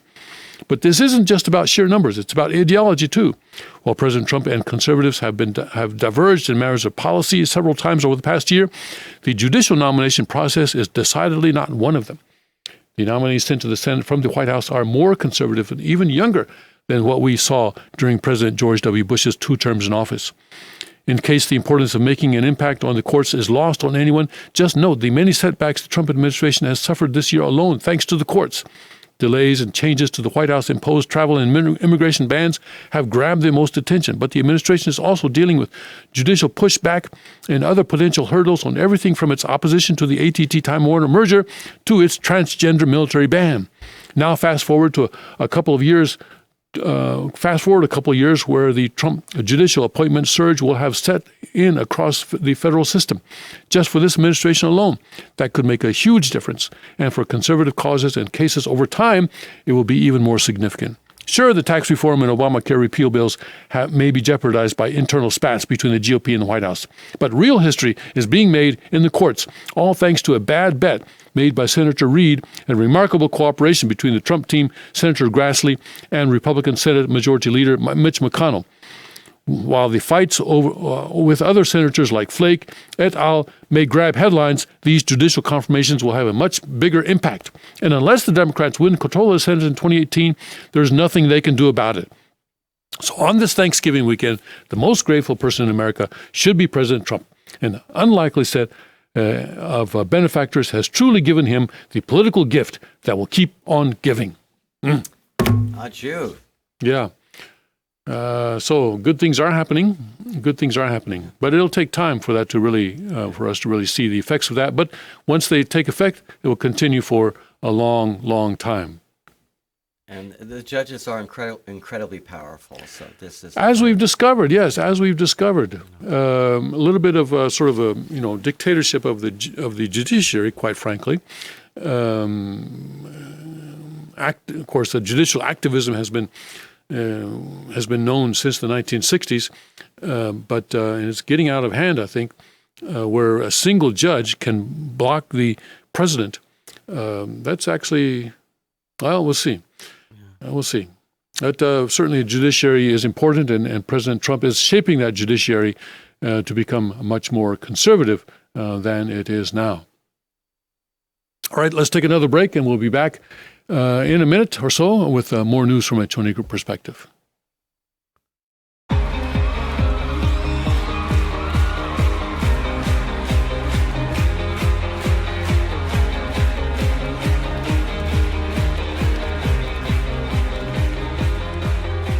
At break of day, in hope we rise, we speak your name.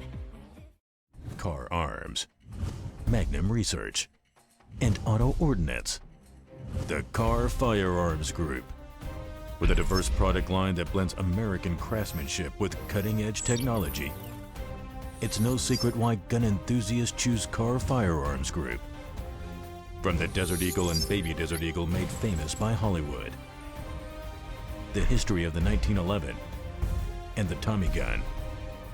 To the best in compact concealed carry. Car Firearms Group is not only the first name in personal defense, it's a name that has earned the respect of gun enthusiasts around the world. Concealment, innovative technology, value, accuracy, and history. Car Firearms Group. Made in the USA. Visit car.com today.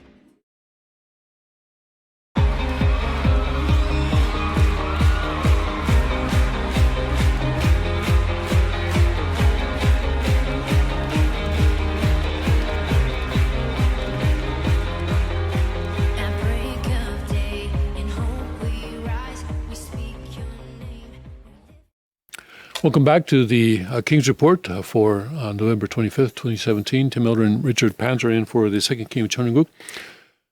Did you used to name your cars? Did your parents name your cars? No, we never did that. Oh, really? You? I never named a car, but I've known people who did. And it was, I guess, when cars become smart cars or AI cars, that's sort They of... can talk back to you. They so can talk they back to you. should have a name. They should have a name. All right, but tell us the dangers of AI Okay, cars. Yeah, this is from USA Today. Self-driving cars programmed to decide who dies in a crash. It's a bright, sunny day, and you're alone in your spanking new self-driving vehicle sprinting along the two-lane tunnel of trees on M119 high above Lake Michigan north of Harbor Springs. You're sitting back enjoying the view. You're looking out through the trees trying to get a glimpse of the crystal blue water below you, moving along at the 45-mile-an-hour speed limit. As you approach a rise in the road heading south, a school bus appears, driving north, one driven by a human, and it veers sharply toward you. There's no time to stop safely and no time for you to take control of the car. Does the car, A, swerve sharply into the trees, possibly killing you, but possibly saving the bus and its occupants? B, perform a sharp evasive maneuver around the bus and into the oncoming lane, possibly saving you, but sending the bus and the driver swerving into the trees, killing her and some of the children on board. C, hit the bus, possibly killing you as well as the driver and the kids on the bus. In everyday driving, such no-win choices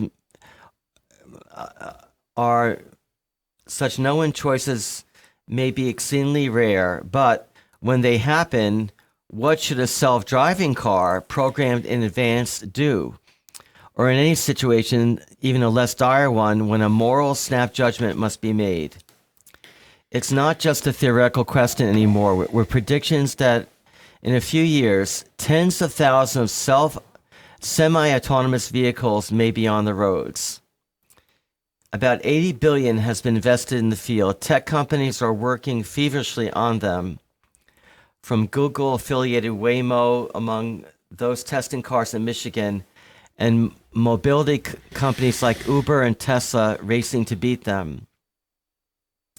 Automakers are placing a big bet on them. So there's every reason for excitement. Self-driving cars will ease commutes. Anyway, they're just pointing out that they have to deal with these questions. And if you have a self-driving car, they have to program these decisions into the artificial intelligence. So the car will decide who dies. Yeah, that is. And not only, it's not just cars, it's trucks. Yeah. Because they're also developing self-driving trucks. Yeah. All right. So if you're, going along and you get into an accident with a huge 18-wheeler, that truck's program is going to decide who dies. And if the company who programs that truck says that, well, our cargo is more valuable than whoever gets in our way, then it's bad news for you. Okay. It's a brave new world, folks. Okay, well, maybe the solution might be if there are fewer children being born, we'll have fewer self-driving cars.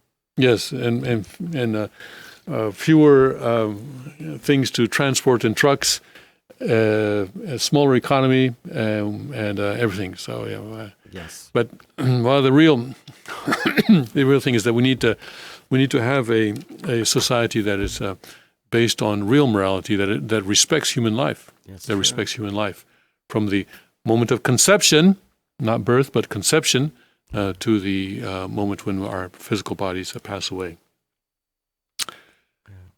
More bad news. EU Army Continental Defense Force is progressing at full speed. This is a Breitbart story. The European Union's foreign minister has said the bloc is working at full speed to create a unified defense force on a continental scale. Federica Mogherini, who is formerly known as the High Representative of the EU for Foreign Affairs and Security Policy, made the announcement at the annual conference of the European Defense Agency. Exactly 10 days ago, I received the letter notifying that 23 member states are ready to embark on a permanent structured cooperation on defense. And let me add that others might be joining in the coming days, she said, referring to the permanent structured cooperation PESCO pact signed earlier this month. Led by France and Germany, 23 states agreed to a common defense fund, which will see them develop and deploy armed forces together.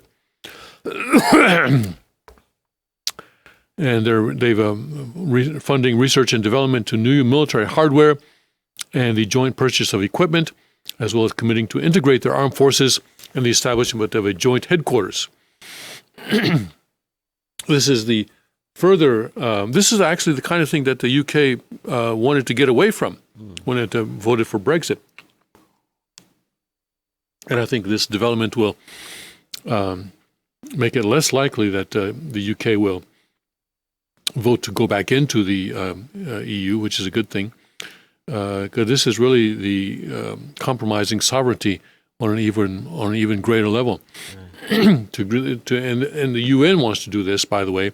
They want to have their forces become a kind of a global, a worldwide army, which, as the king has pointed out, would be an extremely dangerous thing, because then you have, then they could send these troops into countries where you have foreign troops, basically, foreign troops coming into a country and not having emotional ties with the people in that country. Right. Yes. And so much more likely to commit atrocities, including pedophilia, as has happened And with the rapes U.S., and but also just outright shooting people. yeah. And already U.S. peacekeeping forces have committed pedophilia atrocities in Africa and other places where they've been deployed, and that's the kind of thing that we could see from this EU. If you have German troops in Italy, or German troops in France, or French troops in Latvia or someplace like that, then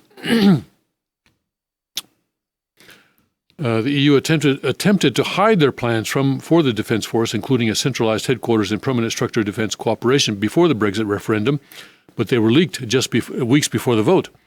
This September, after the referendum, Jean-Claude Juncker, the President of the European Commission, was less secretive about his vision, openly calling for the bloc to rapidly push ahead with the creation of the army. The EU Foreign Secretary continued Thursday, "Today we are building the European Union of security and defense. It is not a plan anymore. It is not a dream anymore. It is coming. It is reality coming true. The dream of our founding fathers and mothers is finally coming true. More than 60 years later, all the building blocks of a security and defense union are finally there today. We can now project and develop our defense capabilities together. We can buy together to ensure that we have all the capabilities we need while spending efficiently, and we can act together much better than before to manage or prevent crises, to strengthen our partners, to make our citizens more secure." More secure. Put us all in jail. If you put us all in jail, we'll be completely secure, right? That's true. If security is your priority, if that is your number one priority, just put everybody in jail. Excuse me. Let the robots run everything. Yes. Yep.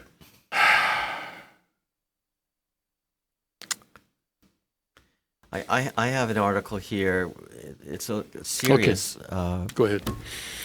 report. Hundreds of Islamic State sex slaves face honor killings Yes. if they escape.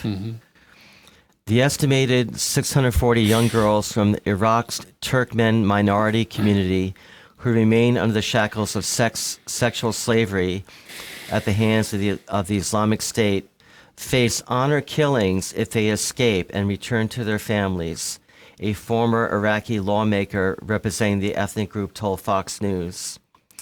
Quote, "We are very conservative. If our wife or sister was raped, we cannot talk about it." Fawzi Akram, the former Iraqi member of parliament, who now serves as a prominent aide and community leader, told Fox News. He revealed that 640 of our girls, some younger than 12, are missing by ISIS. Last year, the Knights of Columbus, the world's largest Catholic fraternal organization and nonprofit in defense of Christians, unveiled a detailed story-like price list maintained by ISIS for selling sex slaves as young as 1 year old in the name of Allah. Honor killings across the globe often involve Muslim males murdering or mutilating a female family member accused of bringing shame and dishonor to their families in Islam. Akram reportedly indicated that Turkmen families are so deeply ashamed that they often don't want their abducted girls to come back for fear they were violated. If they do escape and return, they face being honor killed. That is so terrible. That's a good argument for reforming Saudi Arabia and these other countries, I would say. Yep. Yeah. Okay. Let's go to a Breitbart story. Parents and students stand up to force gender ideology in schools. Well, this is a kind of a shocking photo. I don't know if the tech team can get it up on a moment's notice. I'm on a Breitbart article. Probably not. Let me. Probably not. But anyway, there's a photograph here of. Looks like it was taken in a high school hallway. And there are a bunch of girls here, look like high school girls, teenagers. And in the foreground is what looks to be a teacher or a staff member holding up a sign. And all the girls are clapping, or they're smiling and clapping, like maybe their football team just won or something like that. But that's not it. That's not the reason for their clapping. The staff member is holding up a sign that says "Inclusive Restroom." And it has symbols here, the biological symbols of male and female. And then it has a third symbol, maybe you know what this is about, where you have the biological symbol. Oh, I see, it's a combination of the male and female symbols. I see. Okay. Yeah, where you have that arrow going out from the circle, but then you have also the horizontal, the 90-degree angle. So I guess that's a combination I see. So I guess it symbolizes people don't know which they are. Anyway, the article says progressive activists are forcing public schools to teach and practice gender ideology in the name of civil rights, but more American students than their parents are saying no to the demands made on behalf of a minority who claim to be the opposite sex. In Portland, Oregon, parents of high school students have filed a federal lawsuit over the school district's policy that allows a biological female student who claims to be male to use the boys' locker room and bathroom. The lawsuit is similar to one filed in Palatine, Illinois last year, where, as the Chicago Tribune reported in October 2016, U.S. Magistrate Judge Jeffrey Gilbert ruled that high school students, quote, do not have a constitutional right not to share restrooms or locker rooms with transgender students whose sex assigned at birth is different from theirs, unquote. What? Do not have a constitutional right not to share restrooms or locker rooms with transgender students whose sex assigned at birth is different from theirs, unquote. The Portland lawsuit claims the Dallas School District's policy to allow a 16-year-old female, Elliot Yoder, to use the boys' facilities violates the civil rights of the majority of the students who are not gender confused, the Associated Press observes. The Oregon chapter of the ACLU argues the parents' lawsuit is senseless and cruel and, quote, targets transgender youth for simply existing and seeking an education, unquote. However, Herb Gray, the parents' attorney, says boys who use the facilities at school are embarrassed to get undressed in front of a biological female. The key to this whole thing is not just the privacy and the rights of just one student, Gray explains. It's the right of all the students and their parents, and you can't interpret federal law and state law and impose it on everyone else and say you're accommodating everyone, because you're not accommodating everyone. Yoder reportedly asked to use the boys' facilities for changing before gym class because the gender-neutral bathroom is on another floor, and other students noticed when she left to change. 2 years ago, when the Dallas School District first informed parents it would be accommodating a biological female who claimed to be male by allowing her to use the boys' facilities, the enraged parents came together to protest at a school board meeting. In May 2016, students at Green Mountain Union High School in Chester, Vermont, also pushed back against the school's transgender policy that was allowing a female student who claims to be male to use the boys' facilities. As Breitbart News reported, the students argued it is unfair to make the majority of students feel uncomfortable to satisfy the demands of a small minority. Similarly, in September of 2015, 150 students in Missouri organized a protest against their school principal's decision to force gender ideology on them following the demands of one male student who claimed his gender identity was female. In Seattle, students in grade K-5 will be assigned books and short lessons that teach the new gender ideology according to the updated state health education requirements, reports public radio station KNKX.org. Grades K-5 will be assigned books and short lessons that teach the new gender ideology. According to the report, for kindergarten, there's a book called Introducing Teddy. In it, a bear named Thomas is sad and finally tells a friend, I'm a girl Teddy, not a boy Teddy. Thomas asks to be called Tilly instead. The friend Errol says he doesn't care and that what matters is that you are my friend. The gender ideology narrative, as explained by Lisa Love, manager of health education for the Seattle School District, is we're not talking about body parts. We're not talking about sex. We're talking about anything that would put kids in an uncomfortable position to have to disclose. Instead, we're talking about how people are behaving and how we treat them. And that's sort of a universal value that we can share of being kind and supportive of one another. The state of California, in fact, is the first to use what it terms LGBT inclusive history textbooks in the nation, a fact that is celebrated by Planned Parenthood, which teaches gay and transgender sexuality in its sex education programs. As the Los Angeles Times reports, the California State Board of Education approved 10 textbooks for kindergarten through 8th grade students that include coverage of the historical contribution of LGBT people and rejected 2 that failed to include such coverage. The report adds about the rejected textbooks. The textbooks were rejected because they failed to address the sexual orientations of historical figures who were LGBT or widely speculated by historians to have been LGBT. They include poets Emily Dickinson and Walt Whitman, authors Ralph Waldo Emerson and Nathaniel Hawthorne, and President James Buchanan. More parents of all political stripes, however, are refusing to go along with the claims of activists, often funded by wealthy progressive philanthropists. GS, probably. Soros, Tom Steyer, and who accuse them of bigotry and discrimination for not accepting an ideology that rejects the scientific fact of the existence of 2 biological sexes, male and female. Yes, we're not talking about body parts. We're talking about X and Y. Washington State-based Kaylee Triller-Haver, co-founder of Hands Across the Aisle Women's Coalition, tells Breitbart News, we need to be very clear about naming this whole movement what it is: religious indoctrination of a cult-like nature.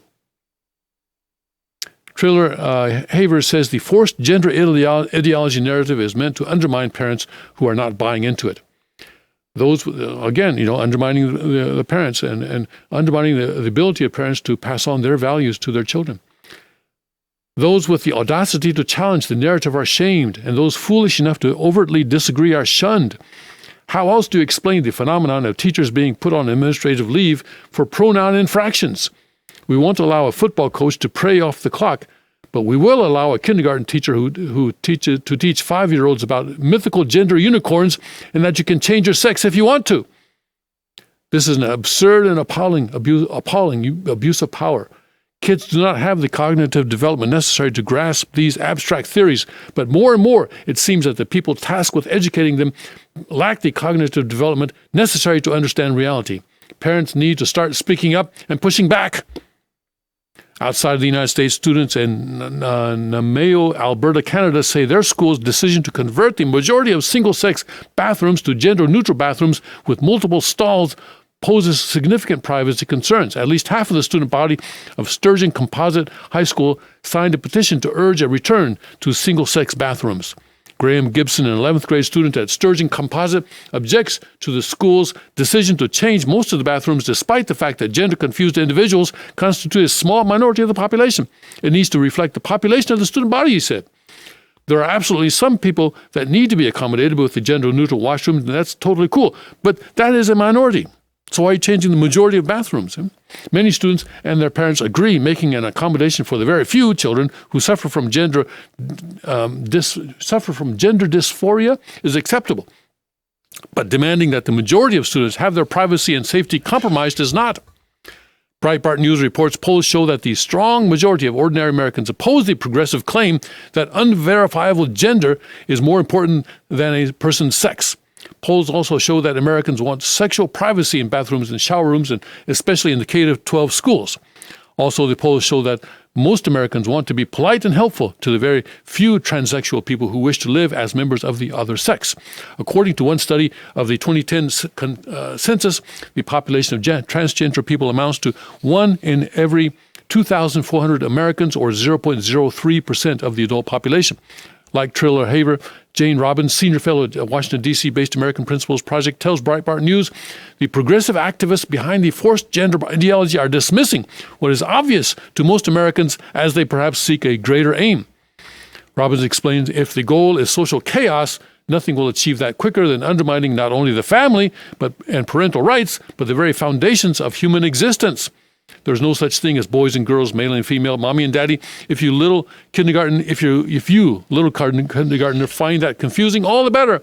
And if your parents tell you otherwise, they are horrible, bigoted people, and you should ignore them and listen instead to us, the all-wise state.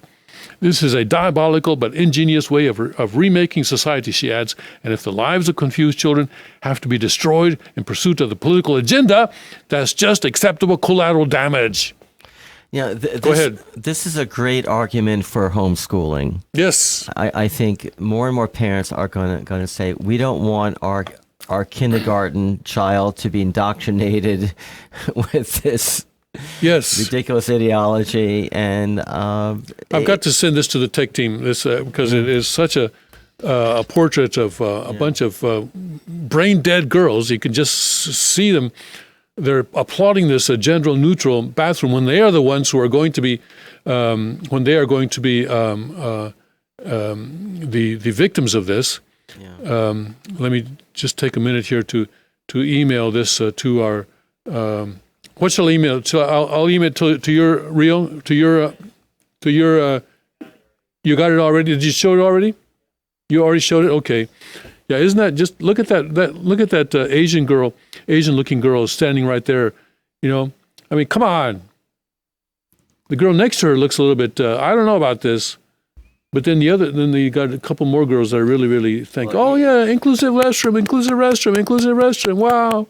You know what? In North Carolina, they're calling these kinds of laws the Harvey Weinstein bathroom law, because he made women watch him take a shower, and now we're going to force it on our students. Oh my God! That's a good name for it. Yes, the Harvey Weinstein bathroom law. Yes. Yeah. Oh my. So yeah, it's a good argument, excellent argument. I don't know. After reading that article, does anybody want to send their kids back to school on Monday? Yeah, day after tomorrow. What are you going to do Monday morning? I would like to see a study of the correlation between these kinds of rules and math, science, and reading. But we don't care about that anymore. We don't care about that. We don't care about that anymore. Right. It's just gender ideology. That's true. Yes. Yeah. That's true. Yes. Because if your math teacher commits a pronoun infraction, all right? Pronoun infraction, he's fired. Oh, I'm sorry. Did I say he? Oops, I lost it. I just got fired myself. You'll be punished. So I guess the solution is don't use pronouns.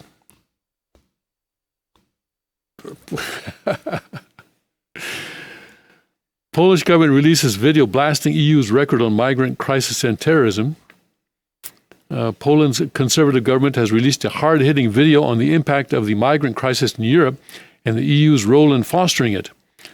The Polish Ministry of Interior, and this is related to the gender thing, because this is another way in which a political agenda is destroying people's lives. The Polish Ministry of Interior and Administration video opens on scenes of migrants streaming across the European countryside, tearing at border fences and crowding smuggler boats. Over the past 4 years, waves of the largest mass migration sweep across Europe, observes an unseen narrator.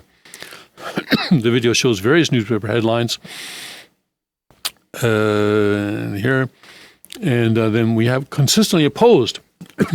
And Poland, of course, is in trouble with the EU establishment for opposing this kind of a thing. We were the first to say that not every immigrant is a refugee, and only a few are fleeing from war and terror. Our predictions have come true, the narrator continues. Right. There have been confirmed cases where people involved with terrorist organizations have entered Europe among the refugees, he reminds viewers, while accompanying footage of Islamic State fighters and Islamic attacks in London, Berlin, and Barcelona.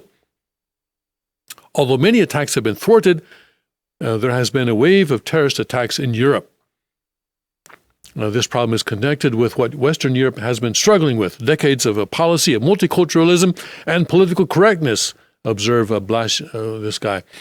The video describes how the sheer scale of the migrant crisis have overmatched EU leaders, showing footage of Angela Merkel saying she wishes she could go back in time and better prepare myself for this crisis. It ends on a more upbeat note, however, observing that Poland's responsible, strong borders approach, both at home and abroad, with Polish border guards providing security in 18 other countries, are beginning to reap dividends better than us, and suggesting that the EU may be beginning to realize that its migrant quotas will not be accepted. 2 years after the Polish government opposed taking in illegal immigrants, Europe has opened its eyes and admitted we were right. Yeah, Angela Merkel is in trouble now in Germany. During this past week, she failed to form a government, and there was some speculation that there would have to be new elections. Let's check out that headline, because there's a headline here that says she may be back from the brink. This is a Washington Post article. Germany's Merkel gets a potential lifeline as center-left. Jeff Bezos, you're not going to let me read that article. Okay, well, then we know how to get around that, don't we? We can go to another, we can go to a similar article in another publication. You think that Washington Post is the only thing? Yes, we're going to deny Jeff Bezos. We're not going to let him control us. We have a Reuters article here. German Chancellor Angela Merkel said on Saturday she aimed to get a government in place as quickly as possible after she was left scrambling to find a way to govern when the three-way coalition talks collapsed last Sunday. Quote, Europe needs a strong Germany. It is desirable to get a government in place quickly, Merkel told a party meeting, adding, however, that her acting government was able to carry on day-to-day business in Europe's biggest economy. She added she was prepared to talk to the Social Democrats after the center-left party reversed an earlier decision and said it was prepared to talk with Merkel's conservatives, but she stressed any talks should be based on mutual respect. I see. So that's why she's back from the brink, because the Central Democrats, the SPD, has reversed an earlier decision and said that maybe it will talk with Merkel after all. So maybe they didn't want an election. It's all, a matter of whether they think that an election now will be beneficial or not. But anyway, it seems that Merkel was chastened a little bit, and the center-left party will now have more influence in the government, it seems. So we can see that is not going to take Germany in the right way anyway. And as we count down to the 8 o'clock hour, let's cover a few more headlines. Saudi Crown Prince calls Iran leader new Hitler. Saudi Arabia's powerful Crown Prince called the supreme leader of Iran the little Hitler of the Middle East. In an interview with the New York Times published on Thursday, sharply escalating the war of words between the arch rivals, the Sunni Muslim Kingdom of Saudi Arabia and Shia Iran back rival sides in wars and political crises throughout the region. Mohammed bin Salman, who is also Saudi defense minister in the U.S. allied kingdom, suggested the Islamic Republic's alleged expansion under Ayatollah Ali Khamenei needed to be confronted. But we learned from Europe that appeasement doesn't work. We don't want the new Hitler in Iran to repeat what happened in Europe and the Middle East, the paper quoted him as saying. So that's why I say we're getting close to a war in the Middle East, perhaps egged on by China, who would certainly benefit a great deal from focusing or having the U.S. having to pivot its focus away from Asia and to the Middle East. Because let's face it, if there is a war and two wars in the Middle East, one in Asia, given the reality of U.S. domestic politics, the U.S. is going to be focused more in the Middle East than in Asia. Look, Obama strengthened Iran. Yes. And they've got a lot of money and apparently a lot of weapons and a lot of desire to fund terrorism. So dangerous. Okay, but let's but still let's try to find some hope here in an article although it's 4 days old, but it's a BBC article that's titled "The Slipping Crown of Angela Merkel." Her crown is slipping, perhaps because it's not legitimate. Ask a European about strong and stable leadership, and up until this week, they'd have pointed to the finger at Germany, a country proud of its post-war record of political stability and careful consensus building. Until that is, Angela Merkel won the dubious honor of becoming the first German chancellor since World War II to fail to form a government. What next, Germany, is the favorite screaming front page headline of the moment here. The question ricocheting across the country from the federal parliament to queues at local bus stops and on endless TV chat shows. Germans have been rubbing their eyes, still not quite able to believe that their normally staid mainstream politicians may now be hurtling towards an unruly, unexpected snap election. Well, apparently not now. But we'll see, though. We'll have to see the results of the talks between Merkel and the SPD. Still could have a snap election if those talks break down. But not if Germany's president can help it. Frank-Walter Steinmeier fears a new vote will only benefit the far right. He's now, and yes, what they mean by the far right is the pro-sovereignty people, because that's where the trend is right now. He's now ensconced himself in back-to-back meetings with individual political parties with a hefty dose of arm twisting and pressure exertion on the agenda. Today, it's the turn of the Social Democratic Party to go into the presidential den. The SPD is currently in a caretaker government with Angela Merkel's conservatives. Expect a clash of wills between the German president, an SPD man himself, and party leader Martin Schulz, who has ruled out going back into a GroKo, what Germans have dubbed the grand center-left, center-right coalition that has governed Germany for 8 of the last 12 years. Well, they have quite a few political parties there, don't they? They have 1, 2, 3, 4, 5, 6. Looks like they have 6 political parties. They have to come up with a combination. Since talks to form a government collapsed early on Monday morning, Mr. Steinmeier and the new Speaker of the German Parliament, the former Finance Minister Wolfgang Schäuble, have peppered their speeches with talk of unity, of duty and responsibility, in tones designed, you might say, to trigger the kind of Lutheran sense of guilt the political old guard here may still be receptive to.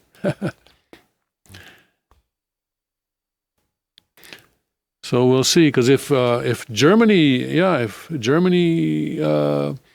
things don't work out there in Germany, that's going to certainly have a huge impact on the EU in general, and maybe prove to the British, UK citizens that they were right after all in deciding to leave the EU. So I think, with that seems to be the trend, not just with Catalonia, but also with more and more, with these kinds of situations developing in Germany. I think it's becoming pretty clear that the tide of history, as the Marxists like to say, the tide of history is toward sovereignty. Yeah. Tide of history is towards sovereignty. And these centralized powers are beginning to crumble. Crumble. And we'll see what happens. Live in an exciting time. It's exciting to watch. Not so exciting if you get caught up in the wrong place at the wrong time. So make sure, stay away from large urban centers, stay away from crowds for the next few years. Myself, I'm not going to go to a baseball game or for a football game until all this is finished. I want to stay away from crowds and go to the mountains, go to the hills, learn how to farm, and get your rod of iron. All right? I bought one myself yesterday. All right. Oh, Miho bought a handgun, 9mm. Great. So she's getting ready. All right. Yeah. All you bad guys beware. You can go elsewhere, please, for your business. Take your business elsewhere.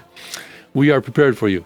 All right. Thank you very much for joining us this morning. We'll see you back on Monday, where the King will be back. And then tomorrow, of course, we'll have a Sunday service at the usual time, 11 a.m. You can turn in live to that on this same channel, this YouTube channel, Sanctuary Church, I think it is, what is it? Sanctuary Church Newfoundland, PA. I think it's the YouTube. Anyway, look at the channel that you're watching now. Okay, so God bless, Godspeed, and may His kingdom come.